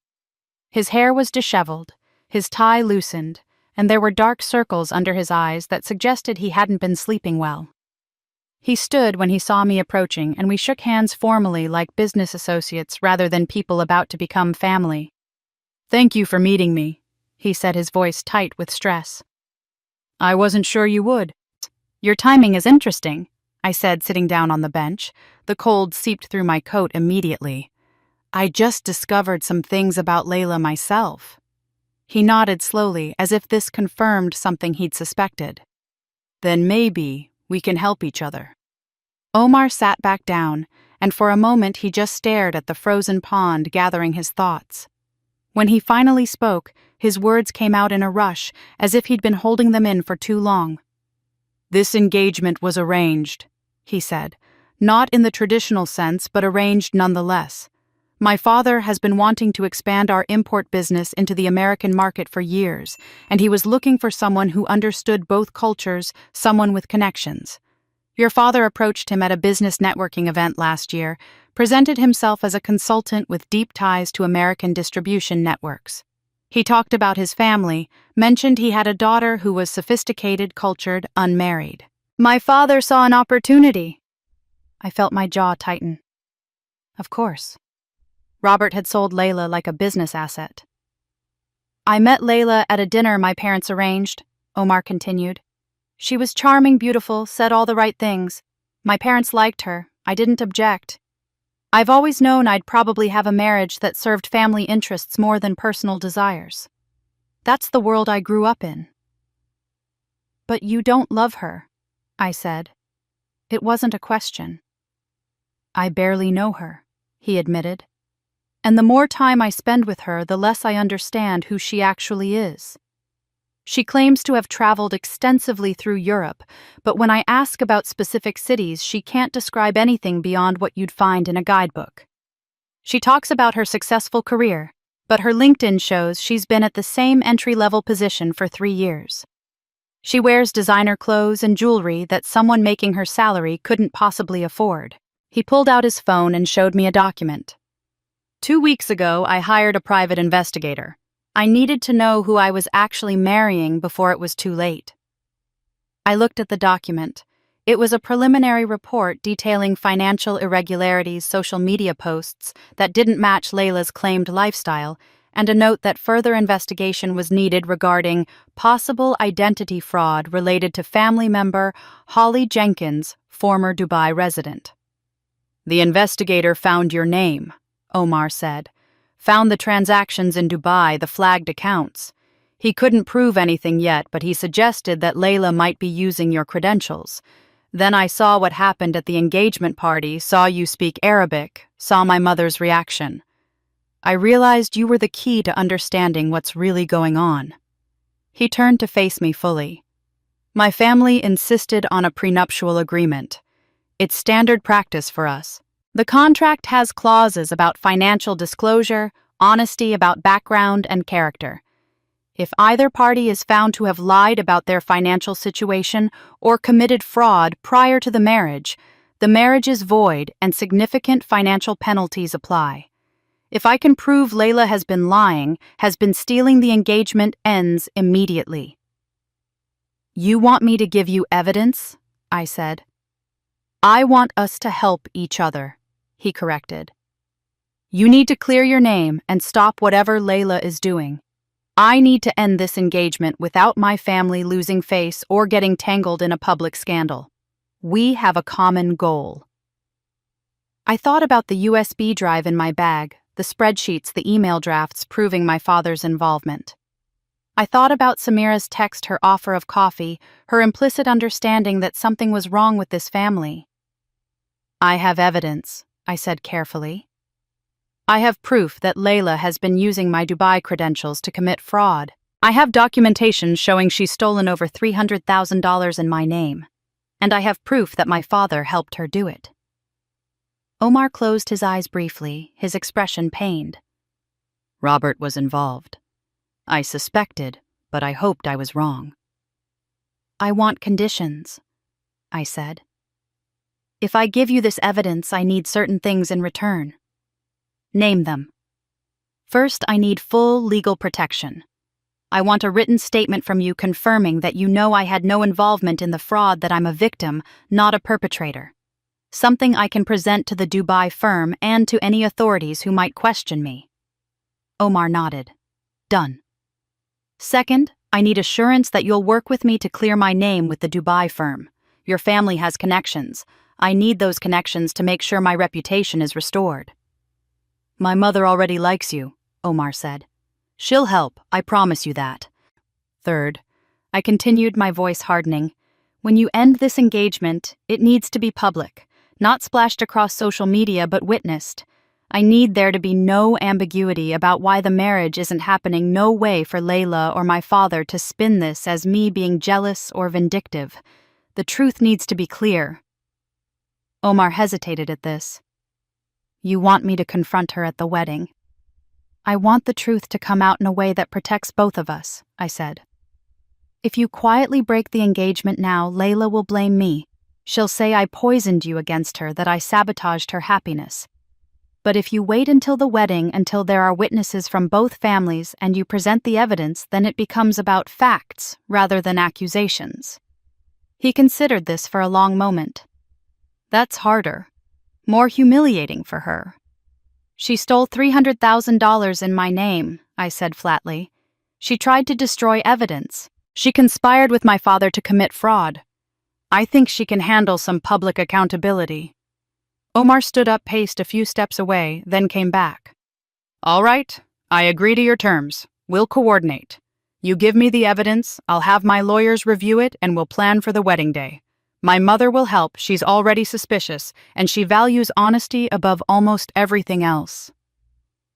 We shook hands again, and this time it felt like sealing a pact. For the first time since I'd come home, I felt like I wasn't alone in this fight. I had an ally, someone with resources and motivation to see this through. Omar walked me back to my car, and we exchanged contact information, agreeing to meet again in a few days after he'd consulted with his family's attorneys.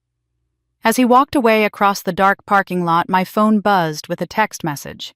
The number was unknown, not saved in my contacts. The message was brief and chilling. If you attend the wedding, you won't leave alive. I stood there in the cold, staring at the words on my screen, and realized that someone else knew what I was planning. Someone desperate enough to threaten my life to keep me silent. I reported the threatening text to the police immediately, but they told me what I already expected without knowing who sent it. There was little they could do beyond filing a report. They suggested I be vigilant, vary my routines, perhaps stay with friends. I thanked them and left the station feeling more alone than ever. The threat wasn't idle. I learned that within the week.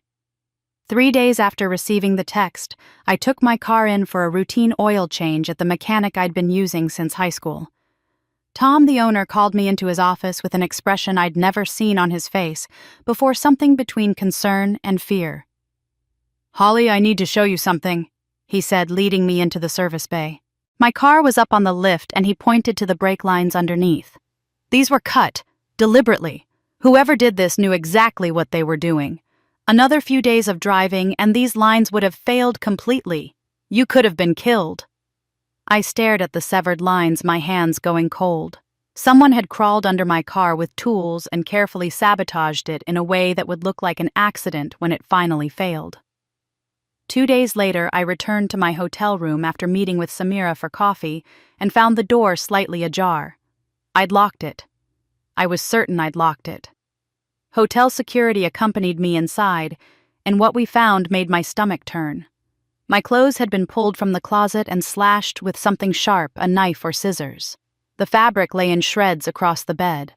On top of the ruins were photographs, pictures of me in Dubai that I recognized from my own social media accounts, printed out and defaced. Each photo had a red X drawn across my face and what looked like marker violent slashes that tore through the paper. The hotel manager was horrified, offering to move me to a different room to upgrade me to involve the police. I accepted all of it. The police came, took statements dusted for fingerprints that would probably lead nowhere. They asked if I had any enemies, anyone who might want to hurt me. I told them about the family situation, about the fraud, about the threats. They wrote it all down and promised to investigate, but I could see in their eyes that they had little hope of finding whoever was responsible. The silent phone calls started that night. My phone would ring at 3 a.m, and when I answered, there would be nothing but breathing on the other end. Sometimes the breathing was heavy and deliberate, meant to frighten. Sometimes it was just silence, as if someone was listening, waiting. I started sleeping with my phone on silent, but even then I'd wake up in the morning to find 5, 6, 7 missed calls from unknown numbers, all placed in the dead hours of the night. I knew Layla was behind this, or at least connected to it. But the sophistication of the intimidation campaign suggested she had help. The cut brake lines required mechanical knowledge. The break-in had been clean, professional. This wasn't my sister acting alone. This was someone with resources, with connections, with the willingness to hurt me, to keep me quiet. I thought immediately of my father.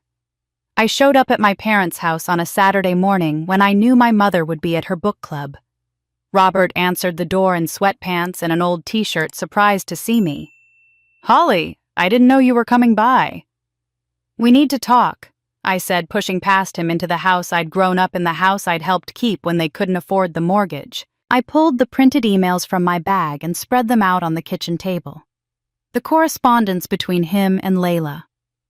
The instructions on how to use my credentials, the reassurances that I'd never find out. "Did you help Layla steal from me?" I asked, my voice steady despite the rage burning in my chest. He looked at the emails for a long moment, then sat down heavily in one of the kitchen chairs. He didn't deny it. He didn't even try. "You owe this family," he said finally, his voice defensive. "We raised you. We fed you, clothed. You gave you a home. You left us and went to Dubai while we struggled here. You made all that money and barely helped us. I sent you money every month for 10 years, I said, my voice rising. I paid your mortgage. I paid for Layla's college. I gave up Stanford for this family." "And you got to go to Dubai," he shot back. "You got to live abroad, have adventures, build a career. Layla deserved a chance at happiness too. She needed help with the wedding, and you had more than enough. It's not theft when it's family. It's redistribution." I stared at him, this man who'd helped create me, who I'd worked myself to exhaustion to support, and I realized with devastating clarity that he genuinely believed what he was saying. In his mind, everything I'd earned belonged to the family collectively, and he had every right to take it and give it to his preferred daughter. "Did you cut my brake lines?" I asked quietly. His face changed surprise and something like fear flickering across it. What numbered Holly, I would never. Someone did. Someone broke into my hotel room and destroyed my things. Someone is threatening me. If it's not you, then who? He stood up, backing away from the table. I don't know anything about that. The financial arrangement with Layla, yes, but I would never hurt you physically. You have to believe me. I gathered the emails and put them back in my bag. I don't believe anything you say anymore. I left the house and sat in my rental car. I was too afraid to drive my own until the brake lines were fully repaired and made a series of phone calls. First to a lawyer who specialized in financial fraud. I made an appointment for the following week. Second to the FBI's white-collar crime division formally reporting the identity theft and wire fraud. Third to the Dubai firm's legal department explaining the situation and requesting their cooperation in the investigation. Then I called a private security company and hired protection. It was expensive, more than I wanted to spend, but I wasn't going to let fear keep me from seeing this through. A former police officer named Marcus would be my shadow for the next 4 months, staying close enough to intervene if anyone tried to hurt me. I called Omar and told him everything. He listened without interrupting, and when I finished, he said simply, I'm glad you're protecting yourself. My mother wants to meet with you next week. She has some ideas about how to handle the wedding day. I'm still coming, I told him. I need you to know that. No matter what threats I receive, no matter what they do to try to stop me, I will be there. I know, he said. And I'll make sure you're safe. The weeks crawled by. March became April. April became May. The wedding was 1 month away. I attended dress fittings and family dinners with Marcus, shadowing me, discreetly met with lawyers and FBI agents, and built my case piece by careful piece. Then, on a Tuesday evening in early May, my phone rang. It was Layla. I almost didn't answer, but something made me pick up. Holly? Her voice was thick with tears, broken and desperate. Please, please don't come to the wedding. If you love me at all, if you ever loved me, just stay away. I told Layla I would be at the wedding, and then I hung up. There was nothing more to say. She'd made her choices, and now she would live with the consequences. The wedding took place on a perfect June afternoon at an exclusive estate, an hour outside the city. The kind of place that required booking 2 years in advance, where every detail was curated by professionals who charged more than most people made in a month. The grounds were magnificent manicured gardens, a stone fountain, views of rolling hills that looked like they'd been imported from a European countryside. 300 guests filled white chairs, arranged in perfect rows, facing an arbor draped with flowers. I recognized the blooms from my time in Dubai jasmine and roses imported from Lebanon, a nod to Omar's heritage that must have cost a fortune. Layla stood at the altar in a designer gown that had cost $15,000. I knew because I'd seen the receipt in the spreadsheet on her USB drive labeled simply, dress. The money had come from an account in Dubai that bore my forged signature. The gown was beautiful, I had to admit, layers of ivory silk and delicate lace that caught the afternoon light and made her look like something out of a fairy tale. Her hair was arranged in an elaborate updo, her makeup flawless, her smile practiced and bright for the photographers who circled like well-dressed sharks. My parents sat in the front row, my mother dabbing at her eyes with a handkerchief. My father's chest puffed with pride. They looked like any parents at their daughter's wedding, overcome with joy at seeing their child marry into wealth and status. They didn't look like people who'd helped orchestrate fraud. They didn't look like people who'd justified theft as family obligation. Omar's family occupied the other side of the aisle, elegant and composed. Samira wore a pale blue dress that probably cost more than my car, her expression serene but watchful. She'd briefed her family, I knew. They were prepared for what was coming, though the other guests had no idea that this perfect wedding was about to become something else entirely. Layla kept glancing toward the entrance, her eyes darting nervously every time someone new arrived. She was watching for me, hoping I'd decided to stay away after all, hoping that my absence would mean she was safe. I arrived exactly on time, not early enough to cause a stir, not late enough to make a dramatic entrance. I wore a simple navy gown, elegant but understated with pearl earrings and minimal makeup. I wasn't here to compete with the bride. I was here to tell the truth. The moment I walked through the entrance, conversations died. Heads turned.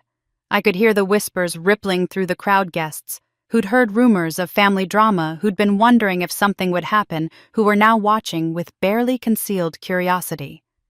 Layla's face drained of all color when she saw me. For a moment she looked like she might faint. Then she gathered herself, plastered on a smile, and rushed over to me with her arms outstretched. She hugged me tightly for the cameras, the perfect image of sisterly affection, and whispered urgently in my ear, "Please don't do this.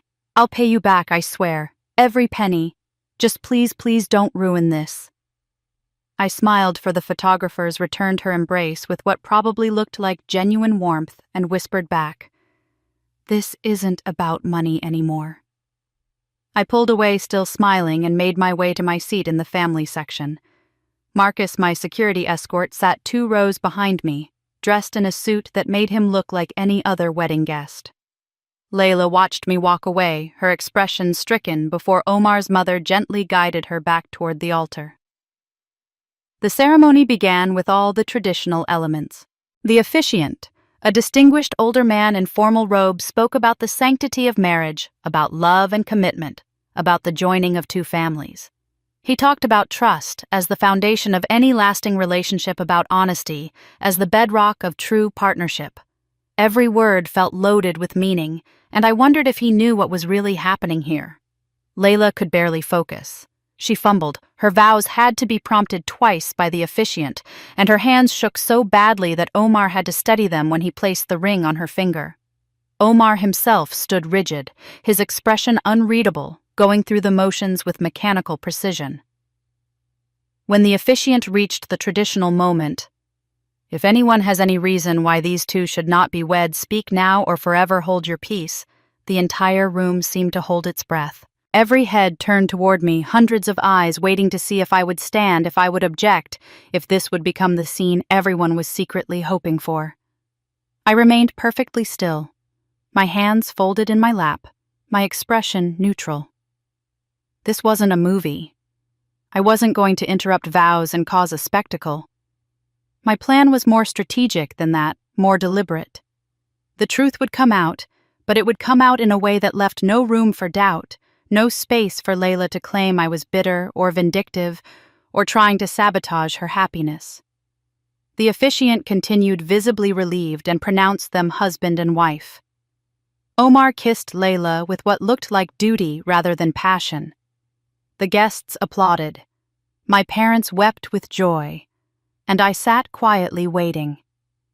After the ceremony, as guests began moving toward the reception area, the officiant made an announcement that Samira had carefully orchestrated with Omar over the past month. "Before we begin the reception," he said, his voice carrying across the grounds, "the groom's family has requested that we honor a Lebanese tradition. The bride's family will offer a toast, beginning with the eldest sibling, who will share a few words about the couple and their union."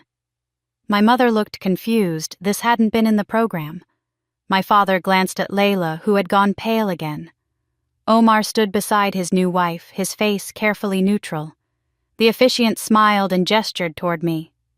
"And now, Holly Jenkins, the bride's sister, will offer a few words in honor of the couple." 300 pairs of eyes turned to me as I stood and walked toward the microphone that had been set up near the arbor. My heart was pounding, but my hands were steady. I'd been preparing for this moment for months. I'd rehearsed what I would say, how I would say it, the exact tone that would convey truth without cruelty, justice without vindictiveness. Layla stood frozen at the altar, her bouquet clutched in white-knuckled hands, her eyes wide with terror. I reached the microphone, adjusted it slightly, and smiled at the assembled guests. "Thank you all for being here today." I began, my voice clear and calm. "Family is complicated, isn't it?" The guests chuckled nervously at my opening, unsure where this was heading. I took a breath and continued, letting my voice carry across the manicured gardens. Family is supposed to be the people who support you when the world turns against you. They're supposed to protect you, celebrate your successes, lift you up when you fall. That's what we're taught anyway. That's the ideal. I paused, looking out at the sea of faces. I spent 10 years in Dubai working as a financial analyst. It was challenging, sometimes lonely, but it taught me invaluable lessons. It taught me resilience. It taught me that respect must be earned through competence and integrity. And it taught me the power of language. I saw Layla's hands tightening on her bouquet, her knuckles white against the ivory flowers. Arabic is a beautiful language, I continued. It's the language of poetry, of ancient wisdom, of profound truth. I fell in love with it during my time in Dubai, spent years becoming fluent, learning not just the words, but the culture and values behind them. Arabic taught me that understanding comes before judgment, that listening is often more powerful than speaking. I looked directly at Layla now, and she knew what was coming.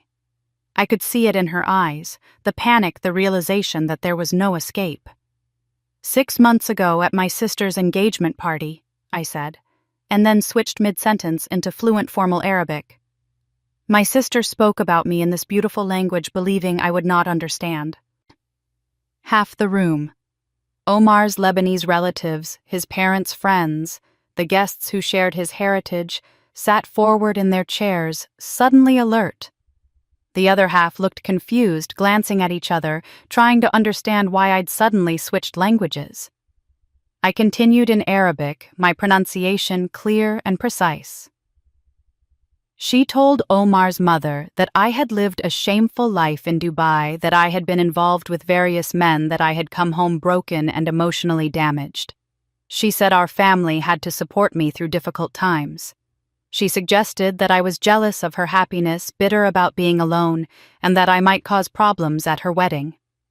Samira sat perfectly still, her face composed, but I saw her nod almost imperceptibly. She remembered. She'd heard it all. But what my sister did not mention, I went on still in Arabic, is that while I was in Dubai, I worked honestly.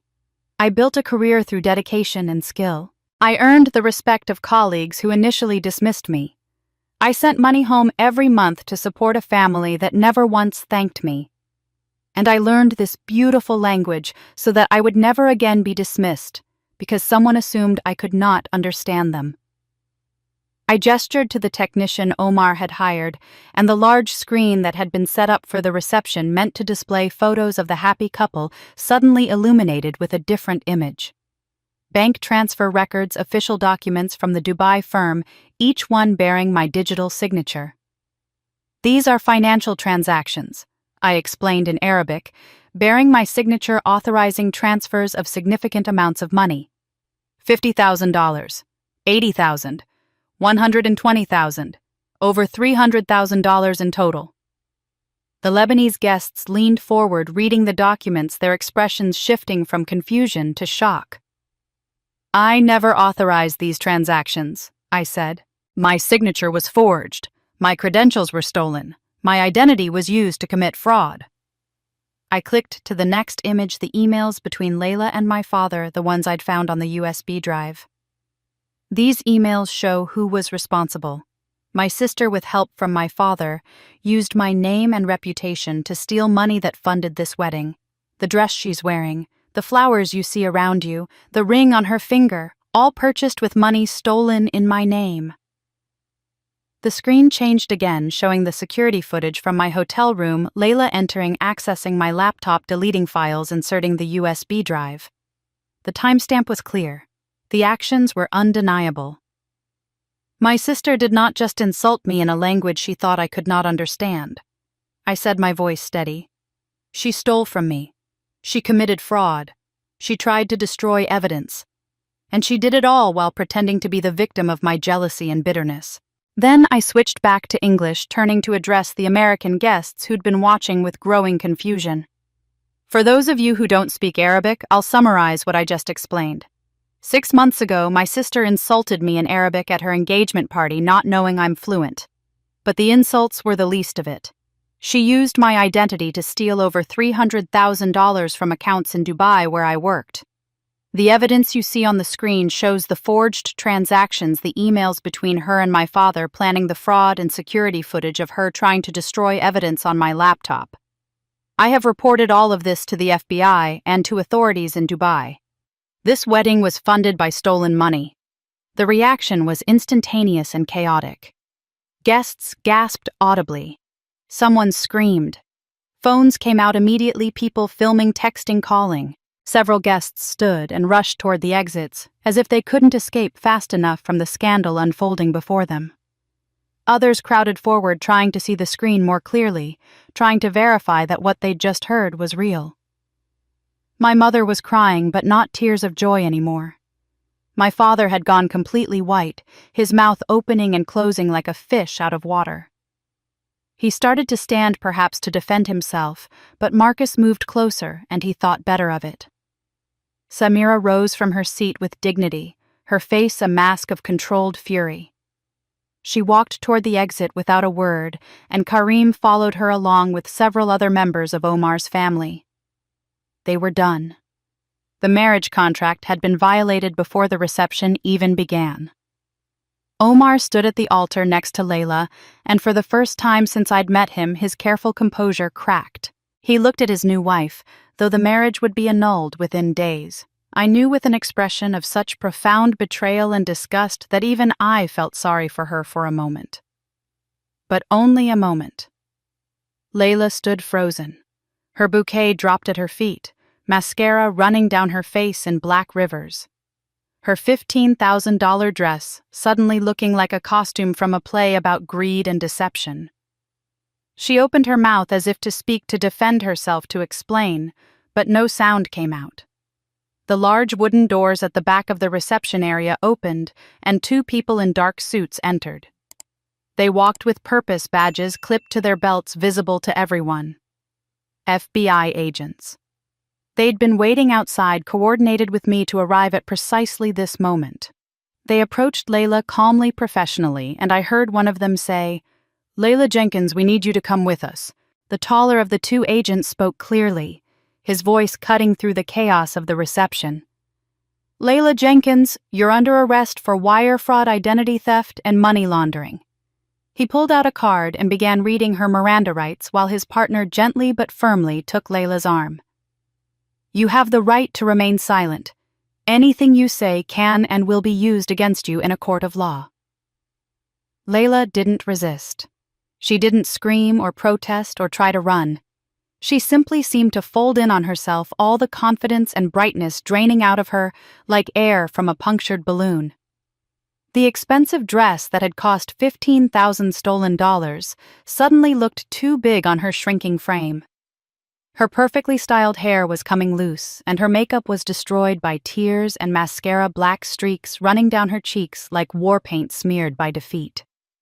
My parents rushed forward, my father shouting, "This is a misunderstanding. This is a family matter. You can't do this." My mother was crying, grabbing at the agent's sleeve, begging him to wait, to listen, to understand that this was all being blown out of proportion. The agents ignored them with professional courtesy, neither acknowledging their protests nor responding to them. They were here to do a job, and they did it efficiently, guiding Layla toward the exit as guests parted to let them through, phones held high to capture every moment. I watched from my position near the microphone, Marcus standing a few feet away, in case anyone decided to direct their anger toward me. I felt something unexpected rising in my chest, not triumph, not satisfaction, but a deep, aching sadness. This was my sister. The girl I used to braid hair for when she was 5. The teenager I'd helped with her algebra homework. The young woman whose college education I'd funded while working 3 jobs. Somewhere along the way, that girl had become someone I didn't recognize. Someone capable of stealing from me without remorse, someone who would destroy evidence and threaten my life to protect her lies. How had we gotten here? When had the distance between us become an unbridgeable chasm? The wedding dissolved into chaos. Guests were leaving in streams, some appalled, others thrilled to have witnessed such spectacular drama. I heard fragments of conversation as people passed. "Can you believe it?" I knew something was off about that family. "Did you get it on video?" The photographers who'd been hired to capture romantic moments were now documenting a crime scene, their cameras clicking furiously as agents escorted Layla to an unmarked car. Within 3 hours, the story had hit social media. Someone had uploaded the video of my speech, and it spread like wildfire across platforms. "Sister exposes bride's fraud at wedding" was trending on Twitter. News outlets picked it up by evening local stations, first, then regional, then national. My phone became unusable, overwhelmed by calls from journalists, old acquaintances who suddenly wanted to reconnect distant relatives, claiming they'd always known something was wrong with Layla. I turned my phone off and sat alone in my hotel room staring at the wall. This was what justice looked like, I told myself. This was the consequence of theft and fraud and betrayal. But it didn't feel like I'd imagined. It felt hollow, empty, like winning a contest I'd never wanted to enter. Revenge. I was learning didn't bring satisfaction. It just brought more emptiness. 2 weeks later, in late June, I received a call from the FBI agent who'd been handling the investigation. He asked me to come to their office for an interview. I agreed, thinking this was standard follow-up. Perhaps they needed clarification on some aspect of the case. It wasn't follow-up. Agent Martinez, a woman in her 40s with kind eyes and a no-nonsense demeanor, explained that because my signature had appeared on the fraudulent documents, I needed to be formally cleared through their investigation. Even though the signatures were forged, even though I'd reported the crime, the FBI had to verify that I wasn't somehow complicit, that I hadn't benefited from the theft, that I was truly a victim and not a co-conspirator. The next 3 weeks were humiliating in ways I hadn't anticipated. I sat through multiple interviews where agents asked me the same questions from different angles, looking for inconsistencies in my story. I submitted to handwriting analysis, watching as an expert compared my actual signature to the forged versions, documenting the subtle differences in pressure angle and stroke. I provided access to all my financial records, every bank account, every credit card, every investment, proving that I hadn't received any of the stolen money. Former colleagues from Dubai were contacted and interviewed. Daniel flew in to testify on my behalf, explaining my character, my work ethic, my reputation for integrity. The firm's compliance department provided documentation showing when I'd left, confirming that I'd had no access to their systems after my departure. I wasn't allowed to leave the state during the investigation. I had to check in regularly with Agent Martinez, had to notify her if I changed hotels or stayed with friends. For 3 weeks, I lived in a strange limbo, not charged with anything, but not fully free either.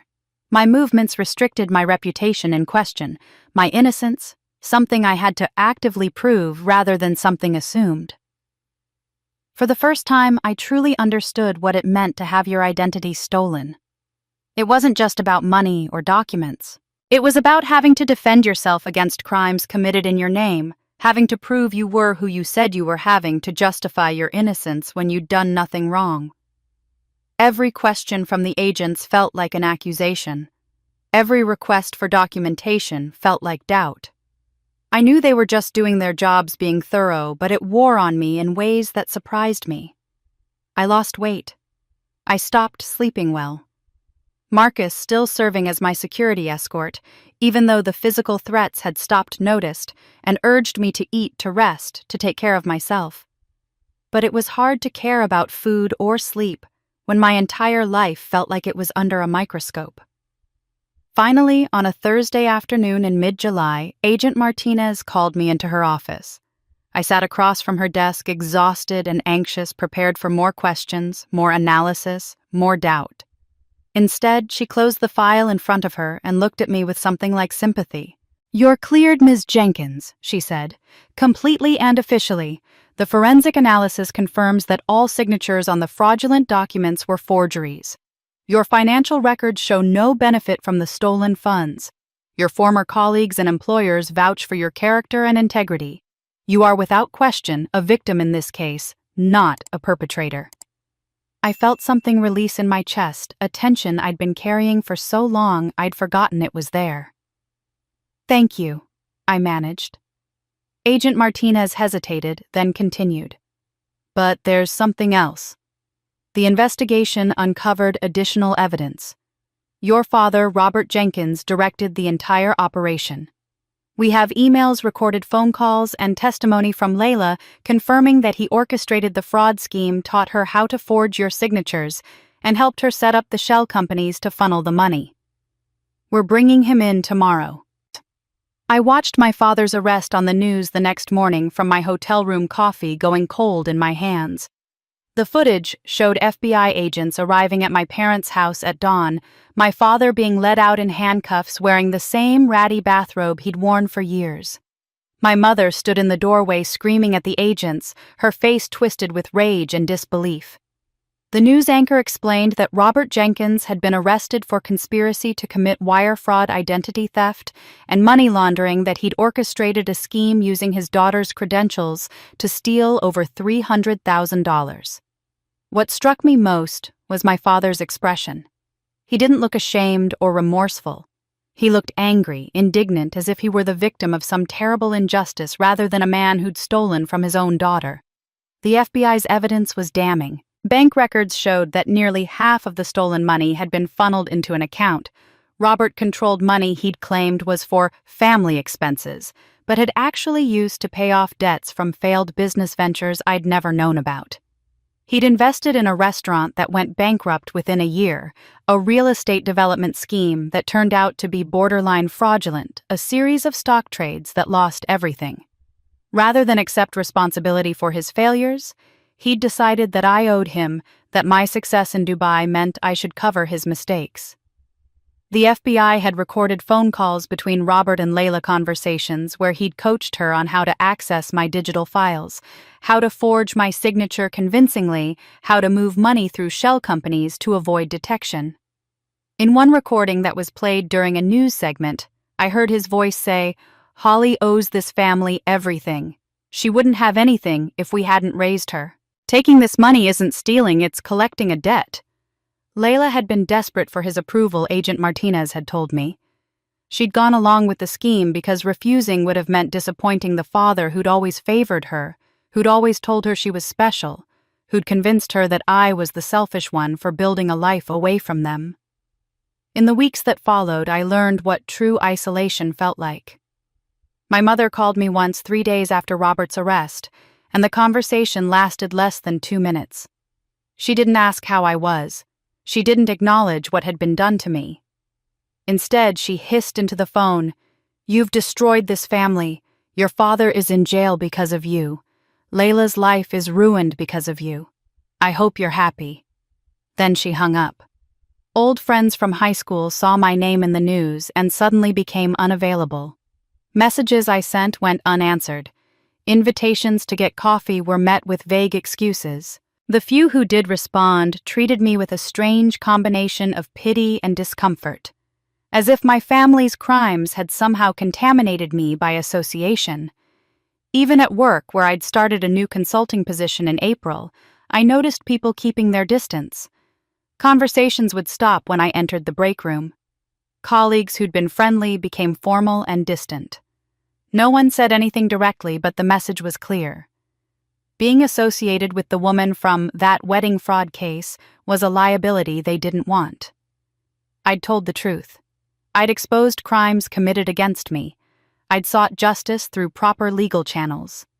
And somehow I'd become the pariah. I spent most evenings alone in my hotel room, ordering room service and working late into the night on projects that didn't require interaction with colleagues. I wondered in my darkest moments if it had been worth it.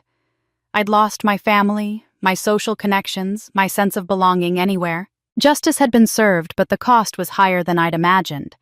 The only person who consistently reached out was Samira.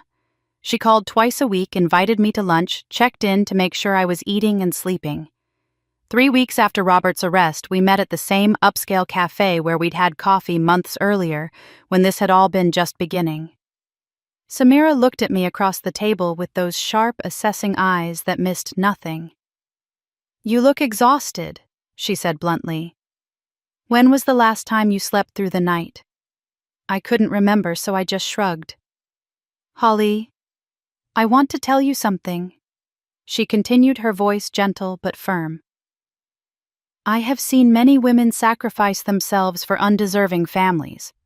I've watched daughters work themselves to exhaustion trying to earn love that should have been freely given. I've seen sisters compete for scraps of approval from parents who should have had enough love for both. You broke that cycle. What you did took extraordinary courage. Something in her tone made me look up. You understand this, I said. It wasn't a question. I was in an arranged marriage, Samira said quietly. I was 19, he was 42. My family needed the financial security his family could provide. I was told it was my duty, that I owed them this sacrifice. I spent 15 years in that marriage before he died, 15 years being someone's property rather than someone's partner. I understand exactly the kind of pressure families can exert, the way they can make you believe that your own needs and dignity matter less than their comfort. She reached across the table and took my hand. You chose yourself. You chose truth. You chose dignity over family approval. That's not something to regret. That's something to be proud of. I felt tears welling up, the first I'd allowed myself to cry since the wedding. They spilled over, running down my cheeks, and I didn't try to stop them. Samira handed me a napkin and waited patiently while I composed myself. I have a guest room in my home, she said. If you want to leave that hotel, if you need a place where you're welcome, where you don't have to be alone, it's yours. The offer was so unexpected, so generous, that I couldn't speak for a moment. Finally, I managed, Why are you doing this? Because I wish someone had done it for me, she said simply. And because I see in you the daughter I wish I'd had the courage to be. I accepted her offer that day, moving out of the hotel and into Samira's elegant guest room with its view of a garden that reminded me of the ones in Dubai. For the first time in months, I felt like I could breathe. 2 days later, a letter arrived from the Dubai firm's legal department. The return address made my stomach clench with anxiety, but I opened it anyway. Dear Ms. Jenkins, it read, Our ongoing investigation into the fraudulent transactions has uncovered new evidence suggesting that additional parties beyond your sister and father were involved in the scheme. We respectfully request your testimony and cooperation in identifying these parties. Please contact our legal team at your earliest convenience to arrange travel to Dubai. I stared at the letter, my mind racing. Additional parties. Who else could possibly be involved? I flew back to Dubai in August, 2 months after the wedding that had imploded so spectacularly. The city looked exactly the same, gleaming skyscrapers, construction cranes dotting the skyline, the relentless sun beating down on streets that shimmered with heat. But I felt different. The last time I'd been here, I'd been running from something I didn't fully understand. Now I was returning to find answers. The firm's legal team met me in a conference room on the 43rd floor, where floor-to-ceiling windows offered views of the Persian Gulf. They laid out their findings with the efficiency of people who'd spent months piecing together a puzzle. In 2021, 3 years before the fraud actually began, Robert had contacted the firm posing as my financial advisor. He'd used official-looking letterhead, claimed I needed employment records for a U.S. tax audit, and requested information about my position's salary and digital authentication protocols. The firm, having no reason to doubt him, had provided limited information, including details about how my digital signature system worked, the verification processes in place, and the types of documents I typically authorized. Robert had used this information to coach Layla, teaching her how to replicate my authentication patterns, how to forge signatures that would pass initial screening, how to structure transactions that wouldn't immediately trigger compliance reviews. He'd planned this for years, waiting for the right opportunity. The investigators had also uncovered email correspondence between Robert and managers at offshore banks, discussions about setting up shell companies, inquiries about moving money through accounts that would be difficult to trace. The emails dated back to early 2022, showing that Robert had been methodically preparing for this theft long before Layla even met Omar. This wasn't a desperate mistake. This was calculated, premeditated theft that my father had orchestrated with the patience of someone who believed he had every right to take what I'd earned. Back in the States, I requested access to Robert's FBI interrogation transcripts. Agent Martinez provided them with a warning that they might be difficult to read. She was right. My father showed no remorse whatsoever. He argued that I'd abandoned the family by moving to Dubai, that I'd lived lavishly while they struggled financially back home. This was a complete fabrication. I'd sent money home every single month, had helped pay their mortgage, had funded Layla's education. But in Robert's mind, I'd been selfish, distant, focused only on my own success. He genuinely believed I owed him. Not just some of what I'd earned, but all of it. He'd raised me, he said. He'd put a roof over my head for 18 years. In his twisted logic, that meant everything I accomplished afterward belonged to him by right. The FBI's psychologist had evaluated him and noted indicators of narcissistic personality disorder, an inflated sense of entitlement, lack of empathy, inability to accept responsibility for his actions. The psychologist also documented Robert's financial desperation. He'd invested in a restaurant that failed within 8 months, losing $40,000. He'd put money into a real estate scheme that turned out to be fraudulent, losing another $30,000. He'd made high-risk stock trades that wiped out what little savings remained. By 2022, he was facing bankruptcy, and stealing from me had seemed like the obvious solution. The legal proceedings moved forward through September.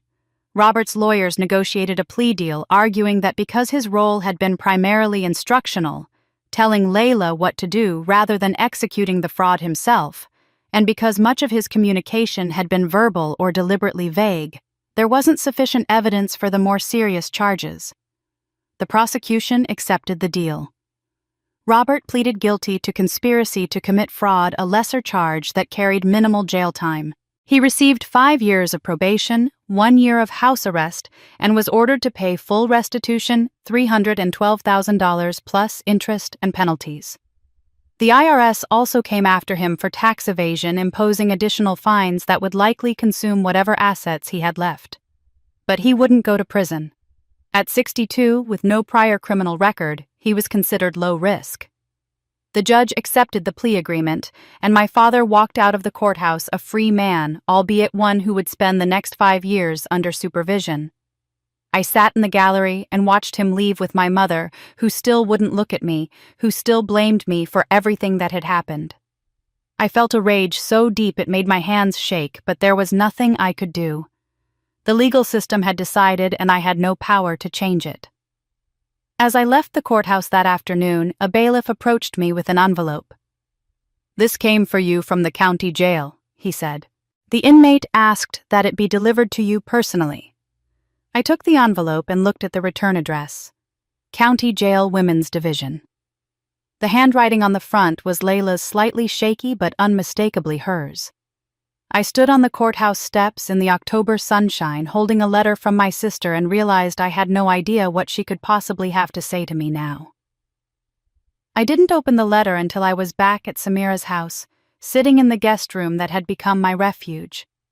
The envelope was thick, the pages inside covered in Layla's handwriting, messier than usual, with words crossed out and rewritten, evidence of multiple attempts to find the right thing to say. "Dear Holly," it began. "I know you'll never forgive me. I don't deserve forgiveness. But I need you to understand I wasn't trying to hurt you. I was trying to finally be enough." I almost stopped reading there, but something made me continue. The letter was 8 pages long, and it poured out everything Layla had apparently been holding inside for years. She wrote about growing up in my shadow, about how our parents constantly compared us. "Holly got straight A's, why can't you? Holly works so hard, you should be more like her. Holly is so responsible, she never needs to be told twice."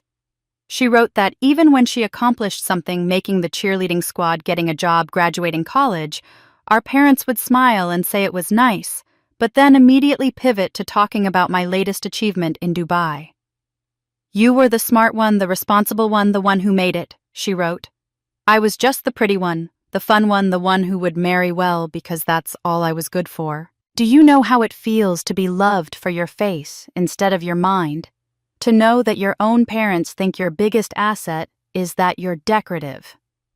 She described the night Robert first approached her with the idea how he'd framed it as just borrowing from family, how he'd convinced her that I wouldn't miss the money because I had so much.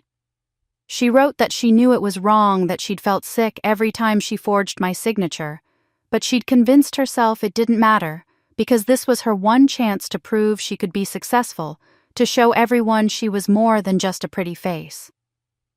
"I wanted Dad to be proud of me the way he'd never been," she wrote. "I wanted to have something that was mine, not just borrowed or given or lucked into. I wanted to earn respect. I know how twisted that sounds, stealing to earn respect, but when you're desperate to be seen as more than nothing, you start justifying anything." The letter ended with words that made my throat tighten. "I don't expect you to forgive me. I just needed you to know that I wasn't trying to destroy you. I was trying to build myself. I just didn't realize I was using your bones as the foundation." I read the letter 3 times, then sat with it in my lap for over an hour trying to process what I felt.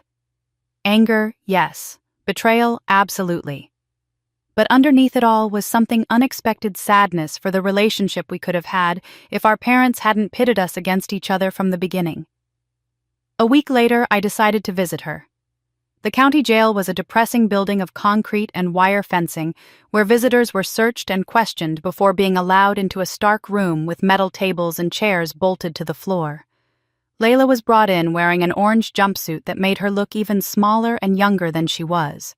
Without makeup, without her carefully styled hair and designer clothes, she looked like a frightened girl playing dress-up in someone else's nightmare. We sat across from each other, neither knowing how to start. "Thank you for coming," she finally said, her voice barely above a whisper. "I read your letter."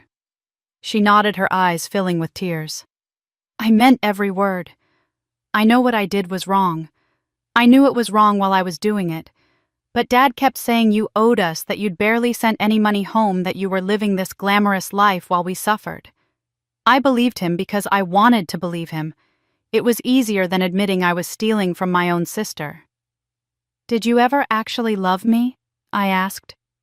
The question had been haunting me since the wedding. As a sister, I mean. Not as someone to compete with or resent, but as someone you cared about. Layla's face crumpled and she started crying in earnest. "I loved you and hated you at the same time. You were everything I wanted to be. Smart, strong, independent, successful. And I couldn't stand it. I couldn't stand that you got out, that you made something of yourself, that you didn't need anyone. I was drowning in their expectations, and you were flying, and I hated you for it, even though I knew it wasn't your fault." I sat there, watching my sister cry, feeling the weight of all the years between us, all the moments when we could have been allies instead of rivals, if our parents had loved us differently. "I loved you enough to give up my future for you," I said quietly.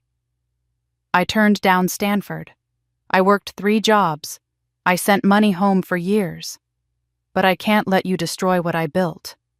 You made your choices, Layla. You chose to listen to Dad. You chose to steal from me. You chose to try to cover it up. Those were your decisions." She nodded, wiping her eyes with her sleeve. "I know. I'm not asking for forgiveness. I just wanted you to know I'm sorry. Really, genuinely sorry." "I won't fight for a harsher sentence," I told her. "But I won't advocate for leniency either. Whatever the court decides, that's what you'll face." "That's fair," she whispered.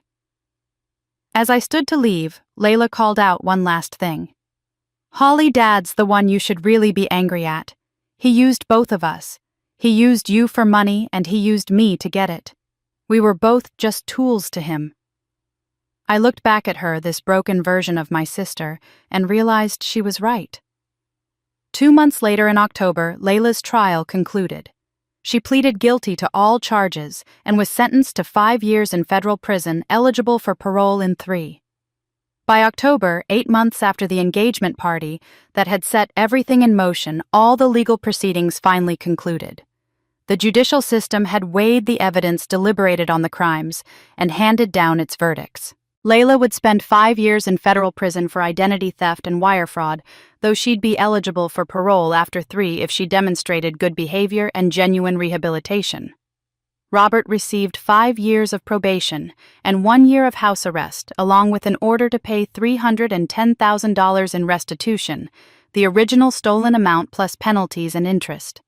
The payments would be structured over the length of his probation, extracted from whatever income he could generate while wearing an ankle monitor and confined to his home. My mother, though never charged with any crime, suffered her own consequences. The scandal had made her a pariah in the community where she'd lived for 30 years.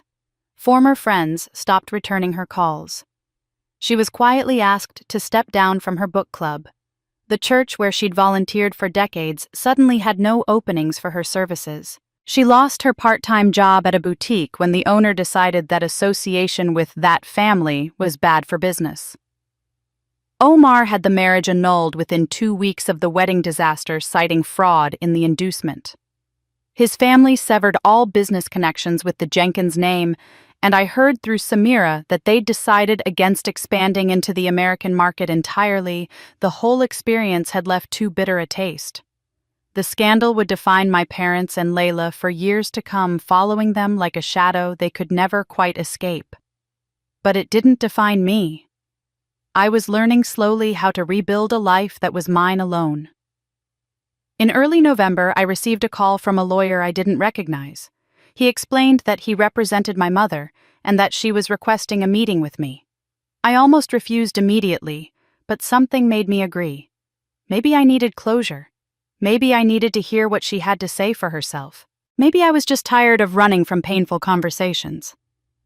We met in the same park where I'd met with Omar months earlier, a neutral space that belonged to neither of us. My mother arrived 10 minutes late, and when I saw her walking toward the bench where I sat, I was shocked by how much she'd aged. Her hair had gone completely gray.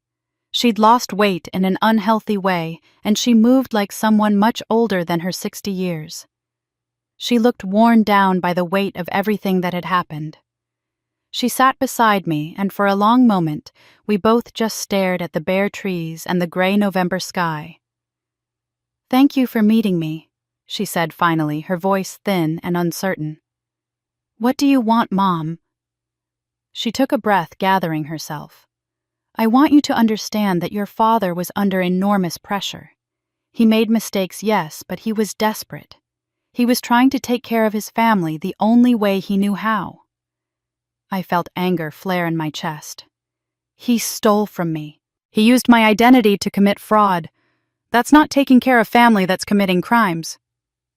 "And, Layla," she continued as if I hadn't spoken, "she's so young, so naive.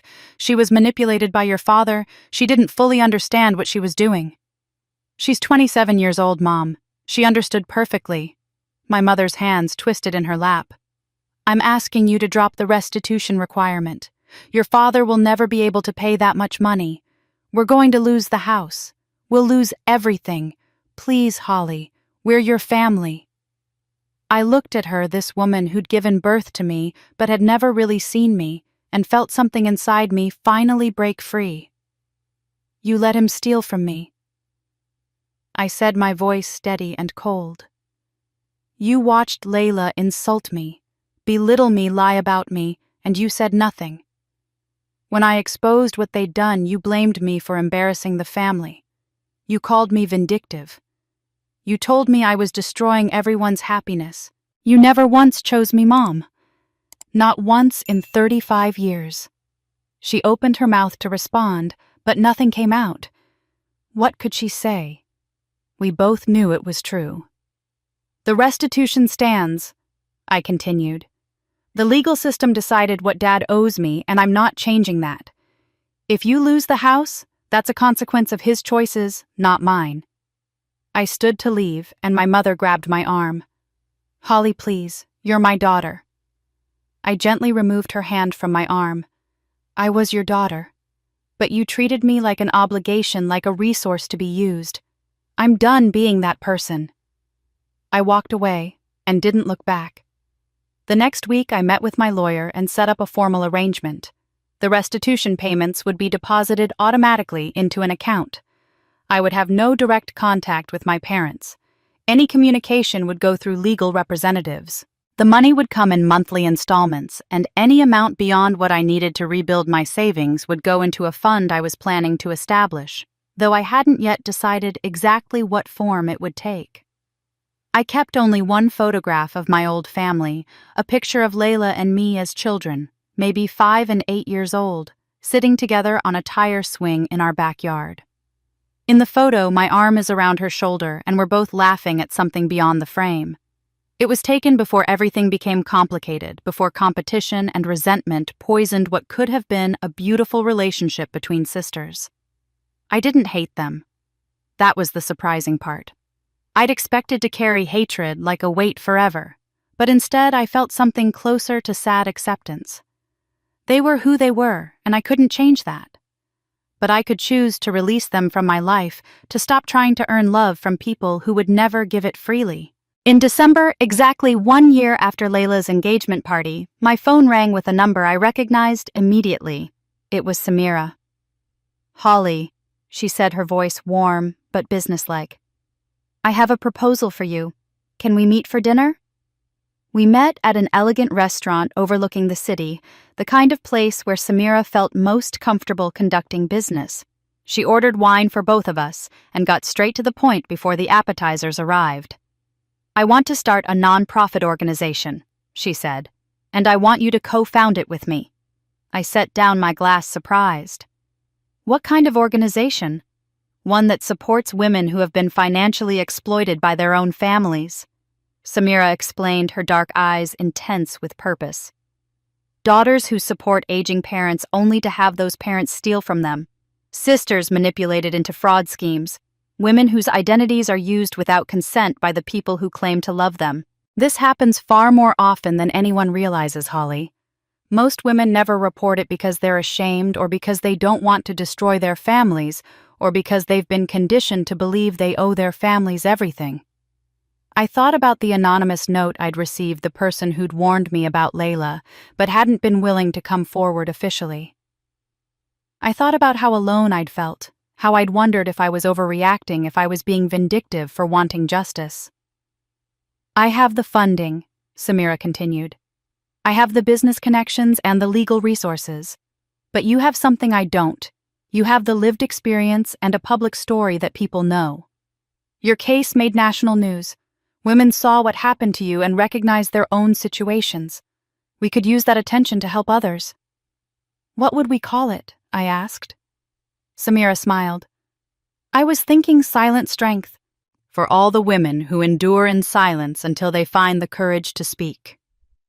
I felt something shift in my chest, something that had been heavy and dark beginning to transform into something lighter, something purposeful. "Yes," I said. "Let's do it." Over the next 6 months, from January through June of the following year, I threw myself into building silent strength with an intensity I hadn't felt since my early days in Dubai. We worked with lawyers to create legal resources for women trying to recover from financial fraud, developed partnerships with therapists who could provide trauma-informed counseling, and created educational programs about protecting your identity, recognizing manipulation, and setting boundaries with family members. The work was exhausting in the best possible way. I spent 12-hour days in meetings on conference calls reviewing documents and building the infrastructure for an organization that could actually make a difference. For the first time since returning from Dubai, my pain had purpose. Every woman we helped felt like a small redemption for everything I'd been through. We started receiving stories almost immediately. A woman in Ohio whose mother had taken out credit cards in her name and run up $80,000 in debt. A woman in Texas whose brother had forged her signature on a mortgage for a house she'd never seen. A woman in Florida whose father had stolen her entire inheritance from her grandmother by convincing the elderly woman to change her will. Story after story of family betrayal of daughters and sisters and wives who'd given everything only to be exploited by the people who were supposed to protect them. I met dozens of these women in person at support groups we organized. I heard their stories and saw myself reflected in their faces, the confusion, the shame, the grief of losing not just money, but the family they'd thought they had. And I told them what I wished someone had told me years ago. It's not your fault you don't owe them endless sacrifice, and choosing yourself doesn't make you selfish. In March, I received an unexpected message through Samira.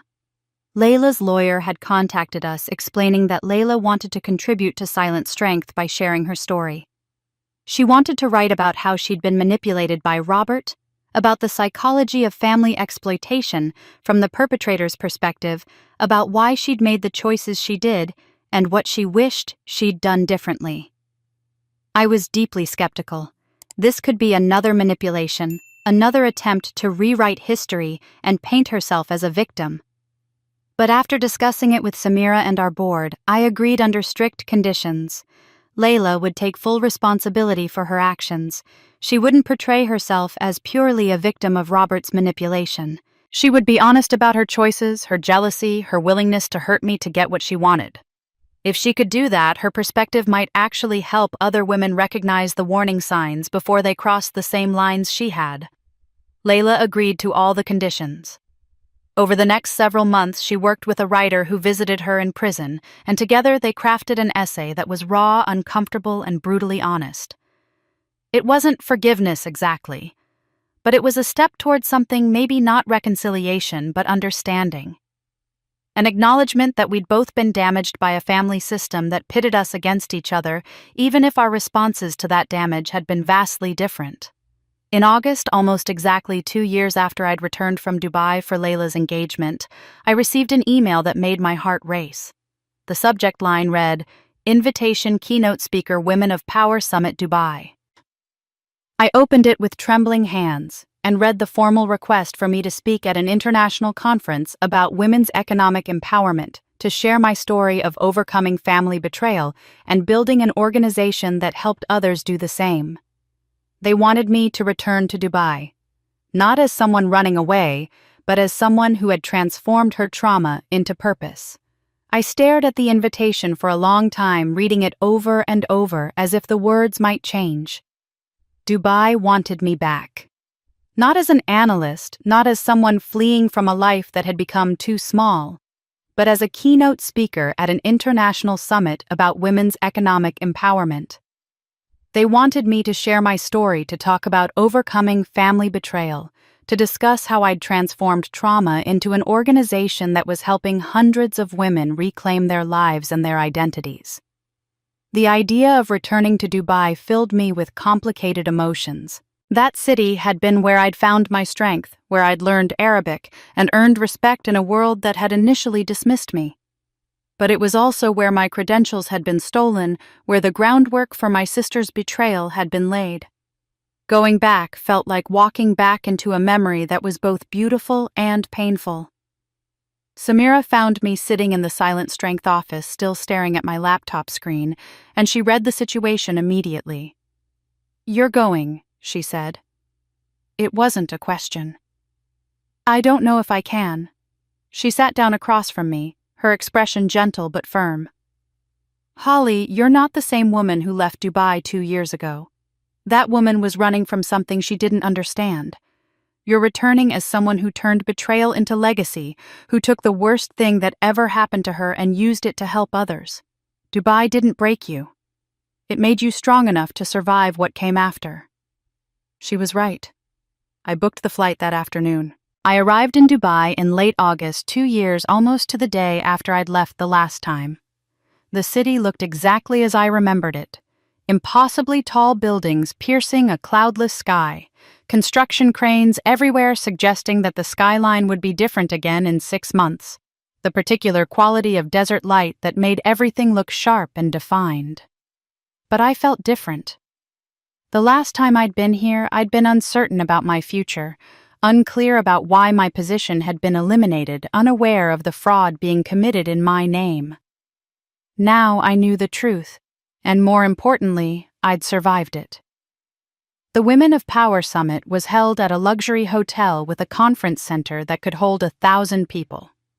Women from across the Middle East, Europe, and America had gathered to discuss economic empowerment, workplace equality, entrepreneurship, and leadership. I was scheduled to speak on the second day in a session titled Transforming Adversity into Advocacy. Basis. When my name was called, I walked onto the stage to polite applause, looking out at hundreds of faces, women in business suits, women in traditional dress, women of every age and background, united by the belief that women's economic power was essential to global progress. I took a breath and began. 2 years ago, I discovered that my sister and my father had stolen over $300,000 using my identity.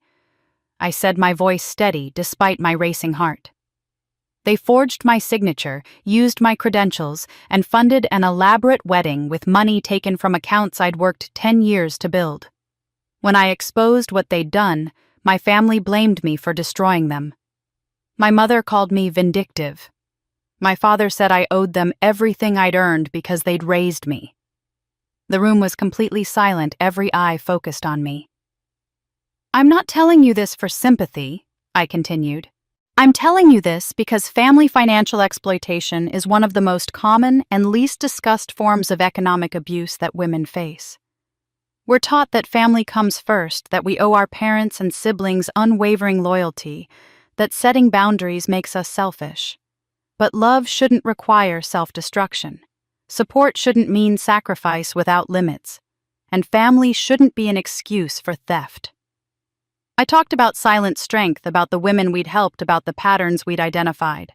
I spoke about the danger of defining yourself solely by family expectations, about the courage required to choose your own dignity over family approval, about the power of transforming personal pain into collective healing. Then I switched to Arabic, and I saw several women in the audience sit forward, surprised and engaged. I talked about how this language had been used against me at my sister's engagement party, how Layla had thought speaking Arabic gave her a secret weapon, how she'd never imagined I would understand every insult. I explained how the same language that had been weaponized against me had also become a tool for my liberation, how learning Arabic had taught me that understanding comes before judgment, and that silence can be more powerful than immediate reaction. This language taught me patience, I said in Arabic. It taught me strategy. It taught me that the best response to cruelty is not hot anger, but calculated truth.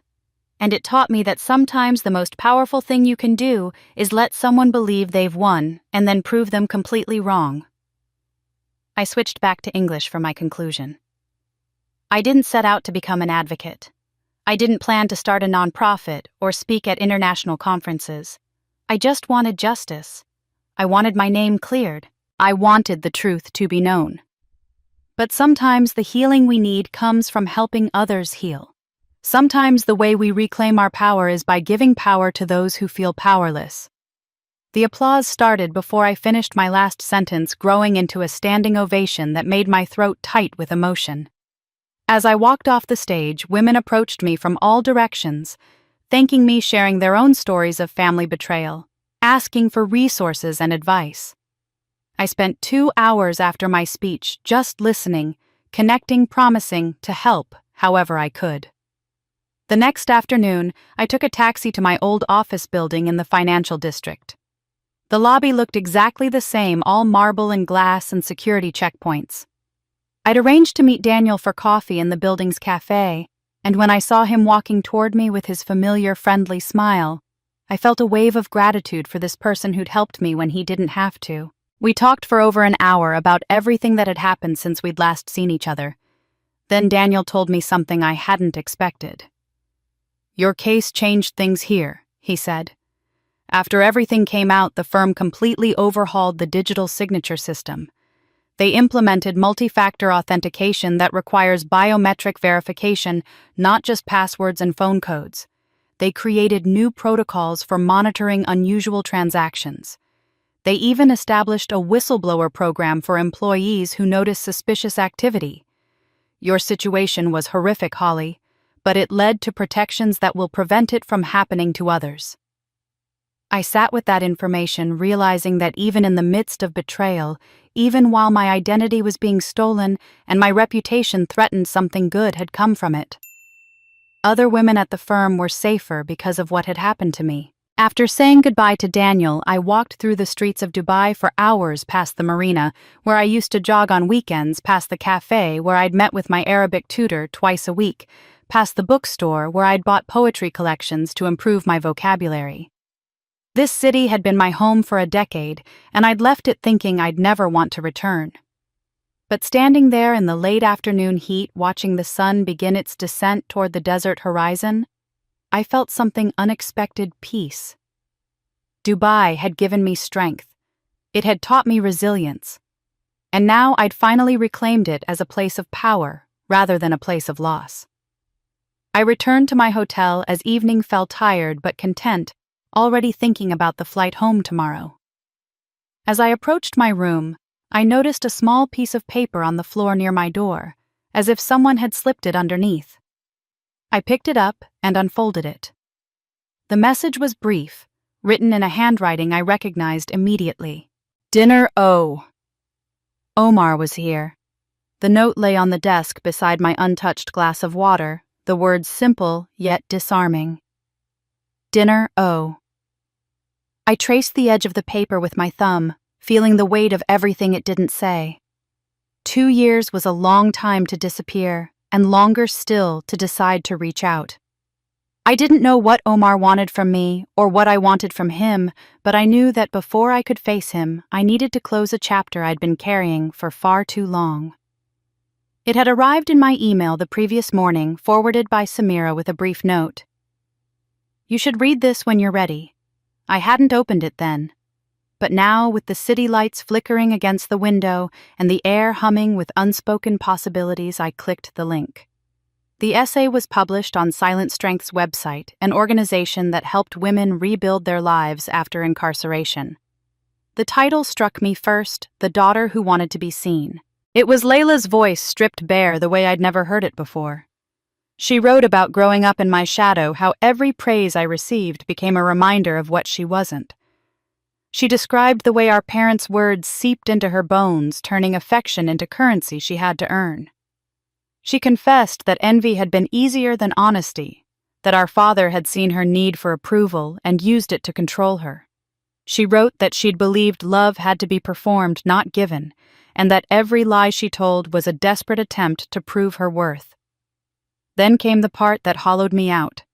In the quiet of a cell, you stop hearing the world and start hearing yourself. I realized I hadn't just betrayed my sister. I'd destroyed the only person who ever protected me. I can't undo what I did. But I can stop other daughters from making my mistakes. The essay ended there, no plea for forgiveness, no dramatics, just the quiet truth of someone finally facing herself. I sat back, the screen glowing against the dark, and for a long time I couldn't move. I had imagined what Layla might say if she ever tried to explain herself, but nothing could have prepared me for the tenderness in her words. It didn't erase what she'd done, but it painted the edges of our story differently. I'd spent years believing I was the only one wounded by our family's hierarchy of love, but now I could see that she had been bleeding too, only in silence and shadow. My parents had taught us that love was a competition, and we had played the game until it consumed us both. She had paid her debt in prison time. I had paid mine in years of exile. Neither of us had won. I closed the laptop and sat in the dim light, listening to the city's muted hum. Somewhere beyond the glass, life went on: cars, laughter, conversations in languages I once struggled to understand, but now found comforting. I didn't respond right away. Words felt inadequate, heavy with history. But later that night, after I'd showered and changed into one of the soft linen robes the hotel provided, I sat at the small desk and began to write. Not an email. A letter. Something tangible. Something real. Layla. I began. I read your piece. I paused, the pen hovering above the page. I'm not ready to have a relationship with you, I continued. I don't know if I ever will be. But I need you to know that I see the courage it took to write what you did. My handwriting was steady, my thoughts deliberate. I told her that I understood now that we had both been victims of the same design, raised to believe that only one of us could be enough. I wrote, You were my mirror. I hated what I saw because it was everything I wasn't loved, accepted, celebrated. But you hated what you saw in me, too free, independent, unburdened. We both lost because they made us compete. I admitted that forgiveness was complicated, that some wounds don't heal into closeness, only into quiet understanding. I hope you find peace, I ended. Maybe one day that peace will include me. But if it doesn't, that's okay too. When I finished, I didn't fold the letter right away. I sat there for a while reading it over, realizing that for the first time in years, I had spoken to Layla without anger, without bitterness. The ache was still there, but it felt cleaner, less poisonous. I sealed the letter, addressed it to the rehabilitation center listed on her essay's author bio, and left it with the concierge for courier delivery in the morning. There was nothing more to say.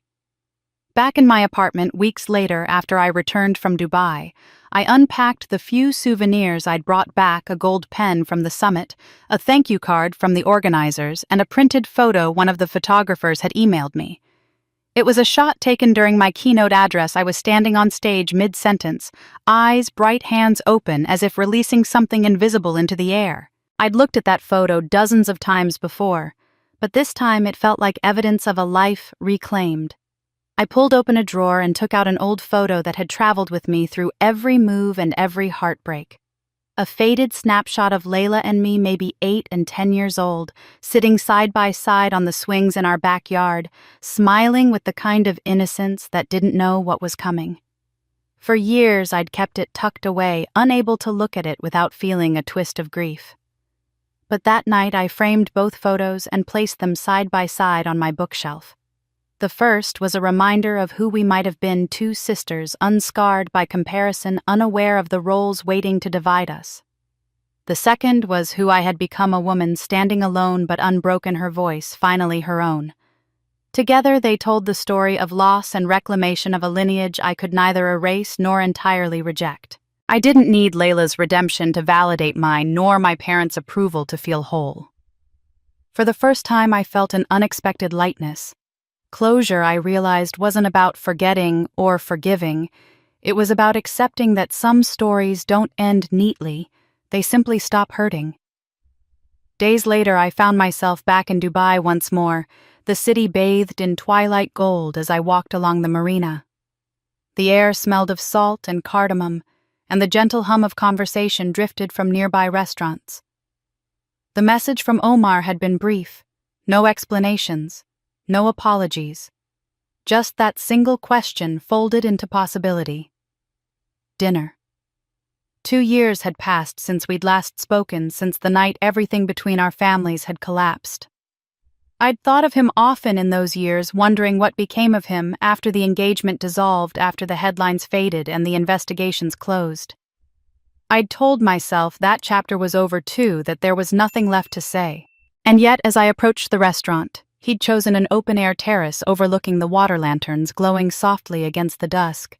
I felt a strange calm, not the anxious anticipation I might once have known. He was already there, standing by the railing, his silhouette framed by the city's reflection rippling across the marina. When he turned and saw me, he smiled, a small, careful smile that carried both familiarity and distance. I stopped a few steps away, the night air warm against my skin, the sound of water lapping softly below. For a moment, neither of us spoke.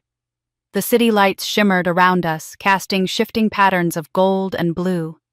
I took a breath, steady and deliberate, and finally crossed the last few steps between us.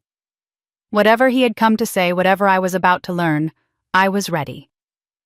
Omar smiled faintly as I approached, and for a moment I saw the echo of the man I'd once thought I understood, steady, intelligent, composed. But there was something different about him now, a gravity in his eyes that hadn't been there before. He looked older, though not in the way that time alone makes you older. This was the kind of age that comes from reflection, from walking through fire and choosing to learn instead of hide. We sat across from each other at a table by the railing, the glow from the marina lights rippling across the water like liquid gold. The waiter brought sparkling water, and for a few seconds, neither of us spoke. Then Omar drew in a slow breath. "You look well," he said quietly. "Better than I remember." I thanked him, unsure where to begin, but he saved me the trouble. "I owe you an apology," he continued, "for my silence, for everything I didn't say when it mattered." His voice carried no rehearsed smoothness now, just honesty stripped of defense. He told me he'd been ashamed after the wedding, not just because of the chaos that followed, but because he'd realized how complicit his passivity had been. His family, he said, had been so focused on preserving appearances and business alliances that they'd ignored what was right in front of them. And I did the same, he admitted. "I saw the way Layla spoke to you that night, and I said nothing. I told myself it wasn't my place, that I didn't want to humiliate her in public. The truth is, I was afraid of confrontation. I thought silence was kindness, but it was cowardice." He paused, his hands folded on the table. "I've spent the past 2 years in therapy trying to understand why I avoid conflict until it explodes. I'm not asking for forgiveness, Holly. I just wanted you to know I see it now." His words were quiet, but the sincerity in them was unmistakable. I found myself nodding, not out of pity, but understanding. People like us raised to keep peace at any cost sometimes mistake restraint for virtue. I appreciated that he didn't dress the apology in sentiment. He wasn't here to rewrite history. He was here to face it. For a while, we let the silence between us settle, but it wasn't the old, brittle kind. It was thoughtful, balanced. The waiter returned with our meals, and I could almost believe we were 2 colleagues catching up, not survivors of a shared catastrophe. When Omar finally spoke again, his tone shifted, still calm, but with a new precision. "There's another reason I reached out," he said. "One that's professional." I arched an eyebrow, surprised but intrigued. He explained that his family's company was partnering with several international organizations to support women's initiatives in the Middle East. During the summit, his mother Samira had been impressed by Silent Strength's work, especially its focus on rehabilitation and second chances. They wanted to help expand the program into the region. "This isn't a favor or an apology disguised as charity," he clarified. "It's an opportunity for both sides. My family can provide funding, office space, and access to local networks that could make a real difference." I listened carefully, waiting for the subtext that never came. Then he added, "I also wanted to be clear I'm not trying to rekindle anything personal. I'm seeing someone. She's kind and she challenges me in ways I didn't think I needed." There was no defensiveness in his voice, just transparency. I smiled genuinely. "Good," I said. "You deserve that." He nodded, relieved, and we talked for a while about logistics, the potential partnerships, Samira's ongoing involvement, the legal frameworks for nonprofit registration.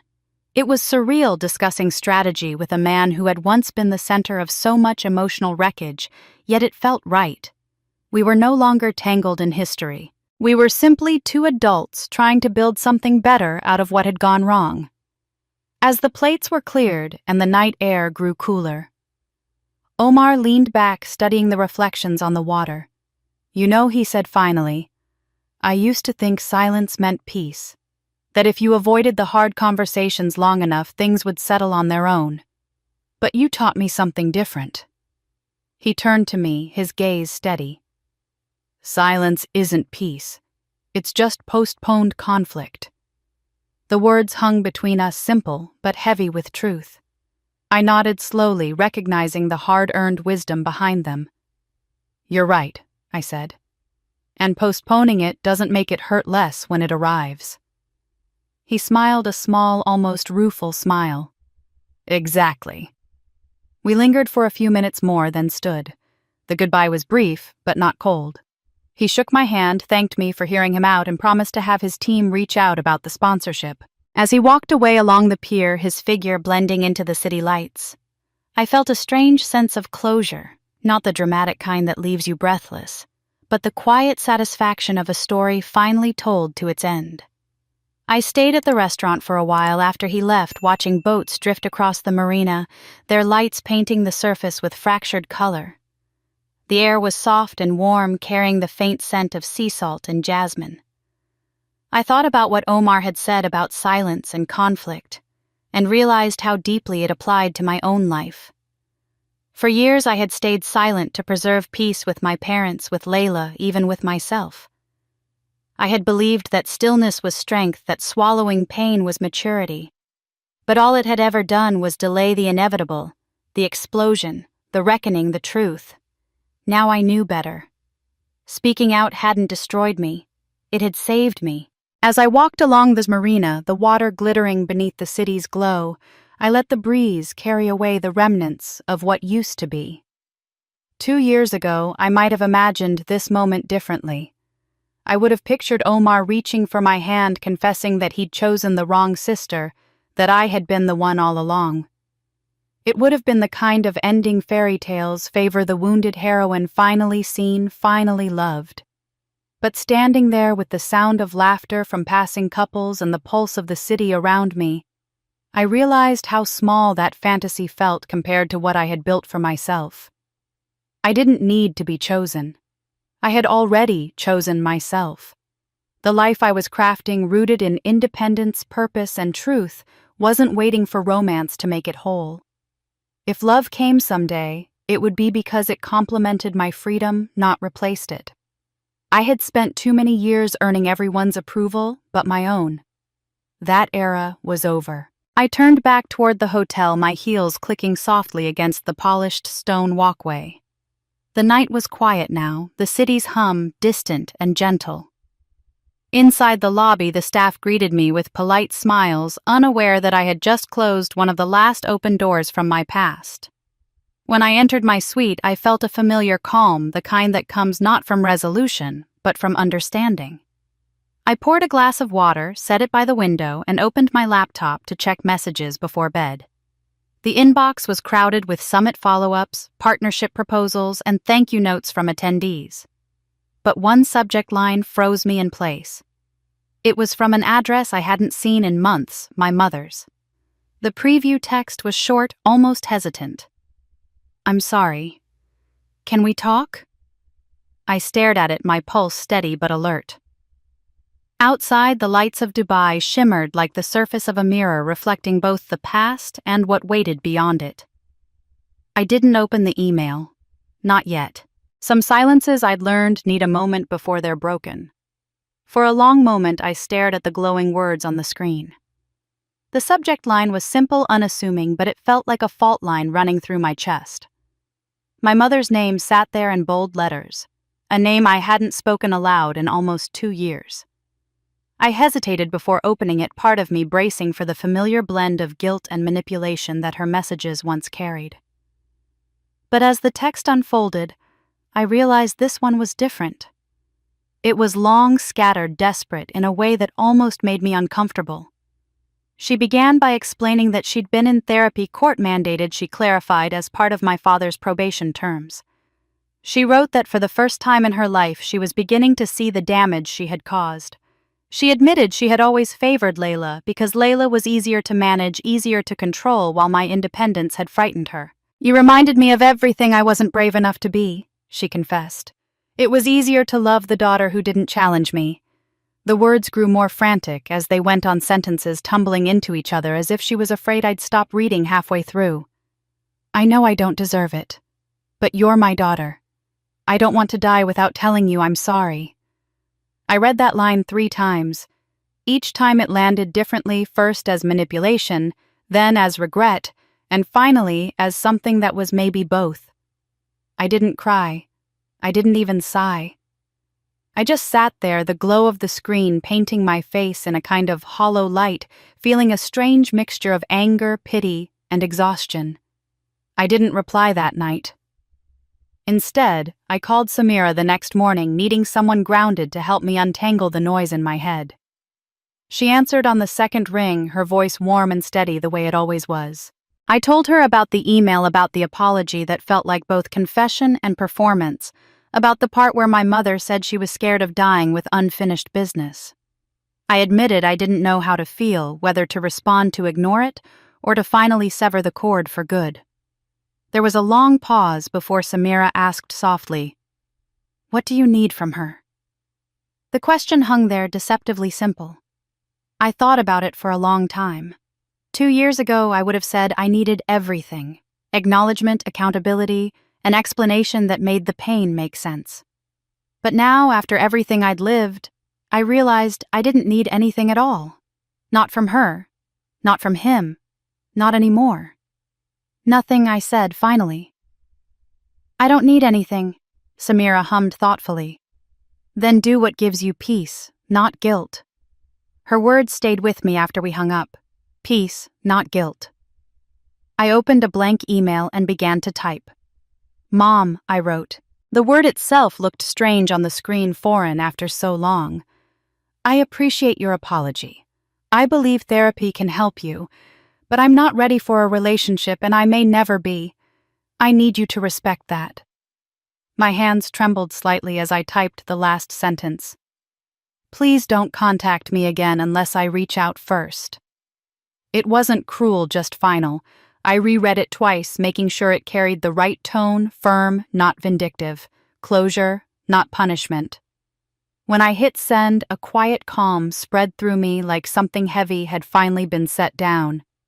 It wasn't forgiveness, not really. It was release.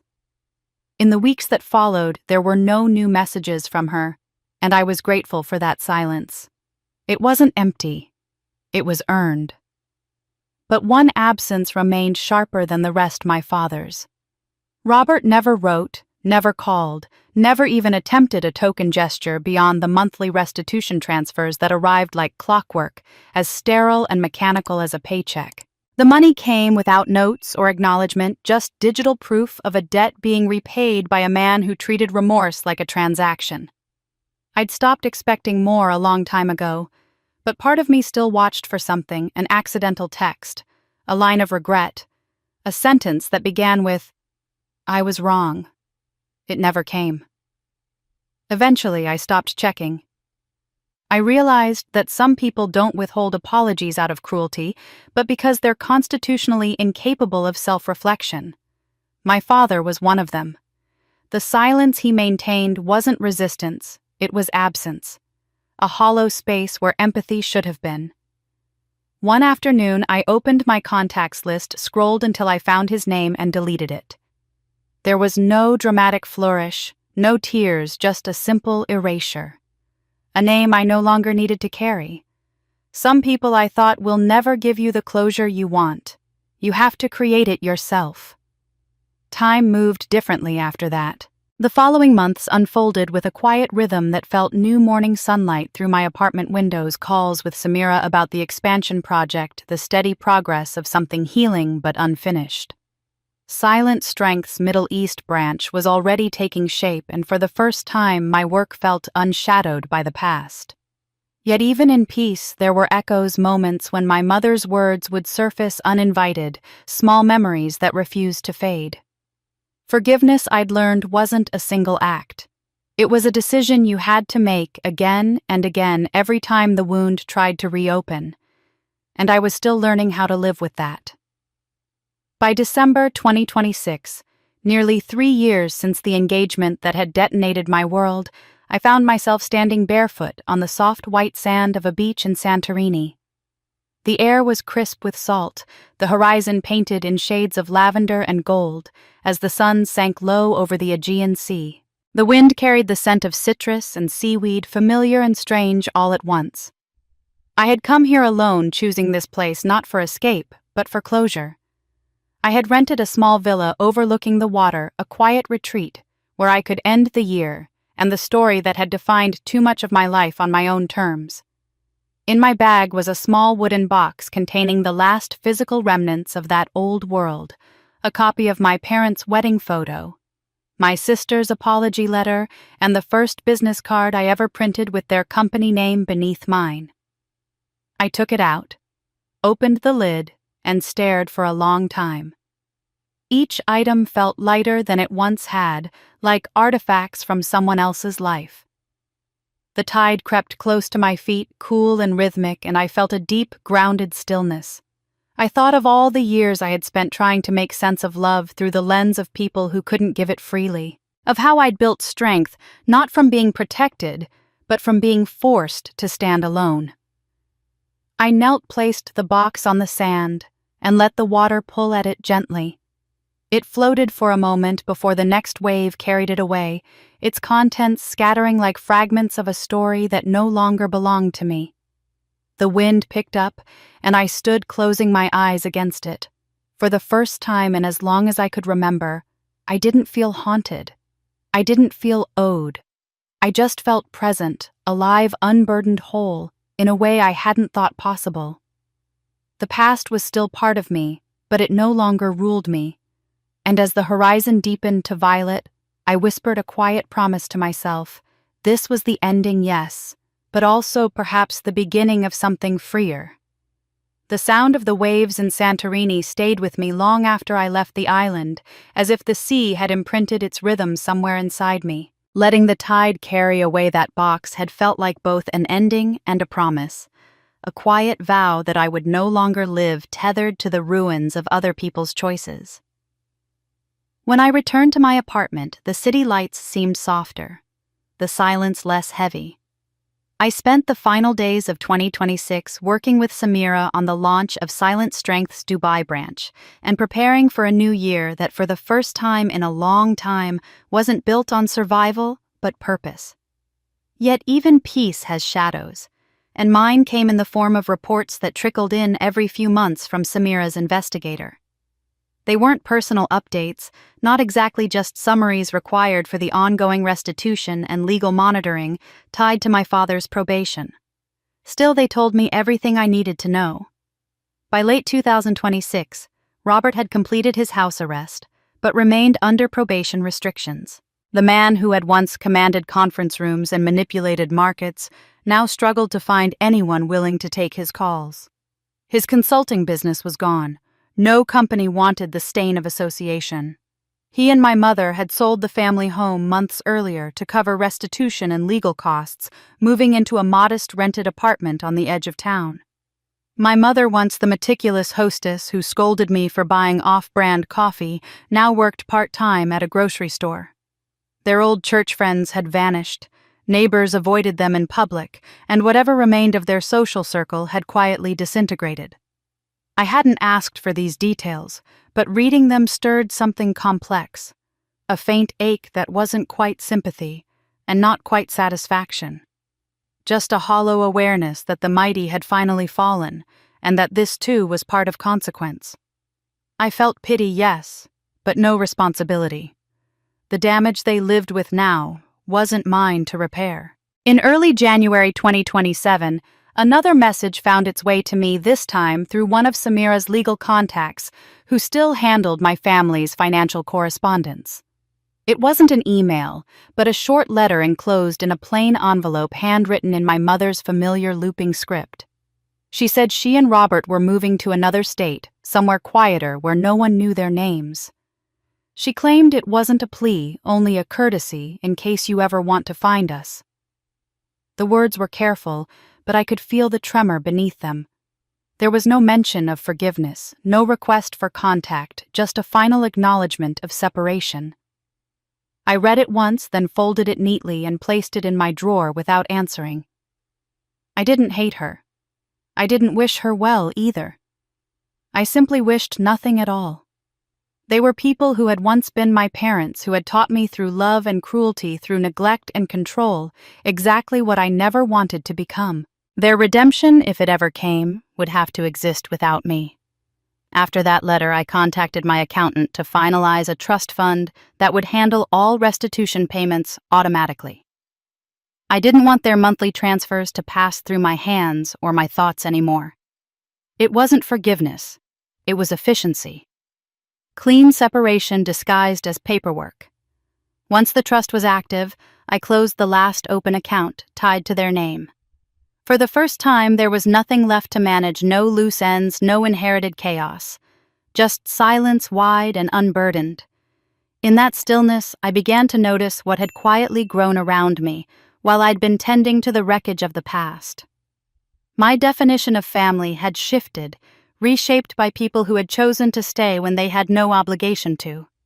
Samira, with her calm wisdom and sharp humor, had become more of a mother than my own ever was. She checked on me not because she felt guilty, but because she cared, And that difference still astonished me. The women of silent strength, their stories of survival, their laughter over late-night strategy calls, their resilience in the face of their own storms, felt like sisters bound by something deeper than blood.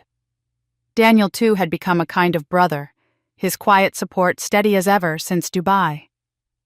When I looked around, I realized I wasn't alone. My life was full, textured, alive, with people who saw me clearly and valued me not for what I could give, but for who I was. For so long, I had equated family with obligation. Now I understood it was about presence, who shows up when the world falls apart, who helps you rebuild without asking for repayment. And that, I thought, was everything. The new year unfolded with unexpected calm. My days filled with travel and purpose seminars, interviews, new partnerships blossoming in places I'd never imagined visiting. Each step forward felt like confirmation that all the pain, all the loss, had been alchemy in disguise, refining me into someone capable of more than endurance. I wasn't chasing peace anymore. I was living it. And yet, life has a way of surprising you when you least expect it. One gray morning in late February, I was sitting in my office reviewing grant proposals when a notification blinked across my laptop screen. It was an email from an unfamiliar sender, but the subject line made my breath catch. United Nations Women's Economic Empowerment Panel Lead Speaker Invitation. For a second, I thought it must be a mistake. But as I opened it and read the words, realization washed over me like sunlight breaking through fog. They wanted me to lead the keynote session at the UN's Global Summit on Women's Economic Independence. The same girl who once sat at the kids' table during family dinners, who had been told to stay quiet to not embarrass anyone, was now being asked to speak on the world stage about strength, resilience, and rebuilding.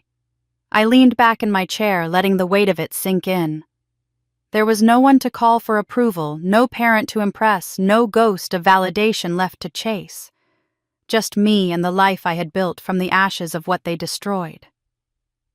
For the first time, I didn't think of my family when something good happened. I thought of Samira's faith, Daniel's loyalty, the women who had turned pain into purpose beside me. They were my people, my family, my legacy. Outside the window, the city stretched beneath a soft winter sky full of movement and possibility. I reread the invitation one more time before replying, a small smile tugging at the corners of my mouth. Yes, I typed simply. It would be an honor. As I hit send, a quiet certainty settled over me. This wasn't revenge. It wasn't redemption. It was evolution. The chapter of regret and restitution had ended. This was the beginning of legacy. And for the first time, the future felt wide open, waiting not for who I'd been, but for who I had become. The day I stood behind the podium at the United Nations felt like the final page of a story that had taken years to write. The air inside the hall was charged with quiet reverence, the kind that only exists when truth is about to be spoken aloud. Before me sat diplomats, activists, and survivors from around the world, faces from every continent, every background, every story of endurance. It was March 2027, 3 years and 3 months since the night that had unraveled my old life. The banner behind me read, "Silent strength when family betrayal becomes financial abuse." As I began, my voice carried more certainty than I'd ever known. I spoke about the invisible epidemic that thrives behind closed doors, the daughters forced to fund their families' ambitions, the women shamed into silence, the emotional blackmail that disguises itself as love. I told them that silence was not loyalty, that obedience was not respect, that healing began where fear ended. The hall was utterly still as I reached the final lines of my speech. Revenge ends a story. I said, my voice steady. Dignity begins a legacy. I didn't destroy my sister, I freed myself. And in doing so, I freed others. When the applause came, it wasn't thunderous, but sustained, rising like a tide of acknowledgement. I felt it in my bones, not triumph, but peace. In the months that followed, I built a new life in New York. My apartment is high above the city, flooded with sunlight that spills across pale wooden floors each morning. From the balcony, I can see the river glinting between buildings, constant and alive. Silent strength has grown beyond anything I once imagined. Over 2,000 women have rebuilt their lives through its programs, finding not just financial recovery, but self-worth. My book, The Language of Betrayal, was published that spring and quickly became a bestseller, though I never wrote it for acclaim. It was my way of translating pain into understanding, of giving form to the lessons I'd learned the hardest way possible. When the world outside feels too loud, I turn to Arabic calligraphy, a discipline of patience and grace that steadies my thoughts. My friends have become my family, their laughter filling the spaces that used to echo. I date occasionally when someone's company feels easy rather than demanding, but I no longer confuse companionship with completion. I am whole on my own. One quiet evening, as the city settled into its rhythm below me, I sat on my balcony with a cup of jasmine tea and watched the lights flicker on across the skyline. The hum of traffic was distant, the air cool and steady. I thought about the girl I used to be, the one who believed that love had to be earned through sacrifice, that her worth depended on endurance, that silence would keep her safe. That girl is gone.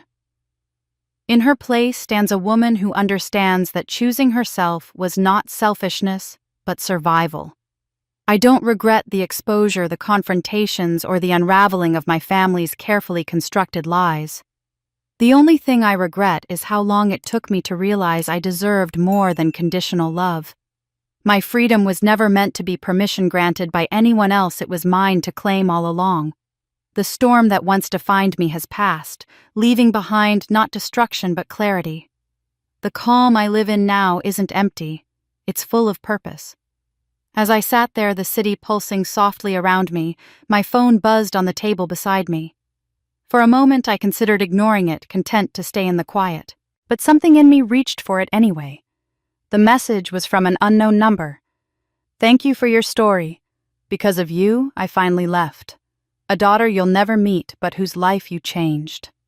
I read it twice, then set the phone down, my chest tightening with something that felt like gratitude and sorrow woven together. I looked out over the city again, its lights stretching endlessly into the horizon, and smiled. The storm was truly over. The calm was mine, and somewhere out there another woman had found hers too. Every story we share is a mirror of someone's truth, a reminder that even in the deepest pain there is a path to peace. If Holly's journey moved, you take a moment to reflect on your own strength, the storms you've faced, and the calm you've built. We'd love to hear what part of her story resonated most with you. Do you believe dignity is the most powerful form of revenge, or do you think forgiveness holds greater strength? Share your thoughts in the comments below. Your voice might be the one that inspires someone else to keep going.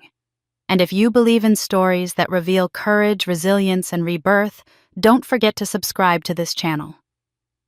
Every week we bring you new tales of transformation that remind us all silence can be broken, pain can become purpose, and healing is never too late.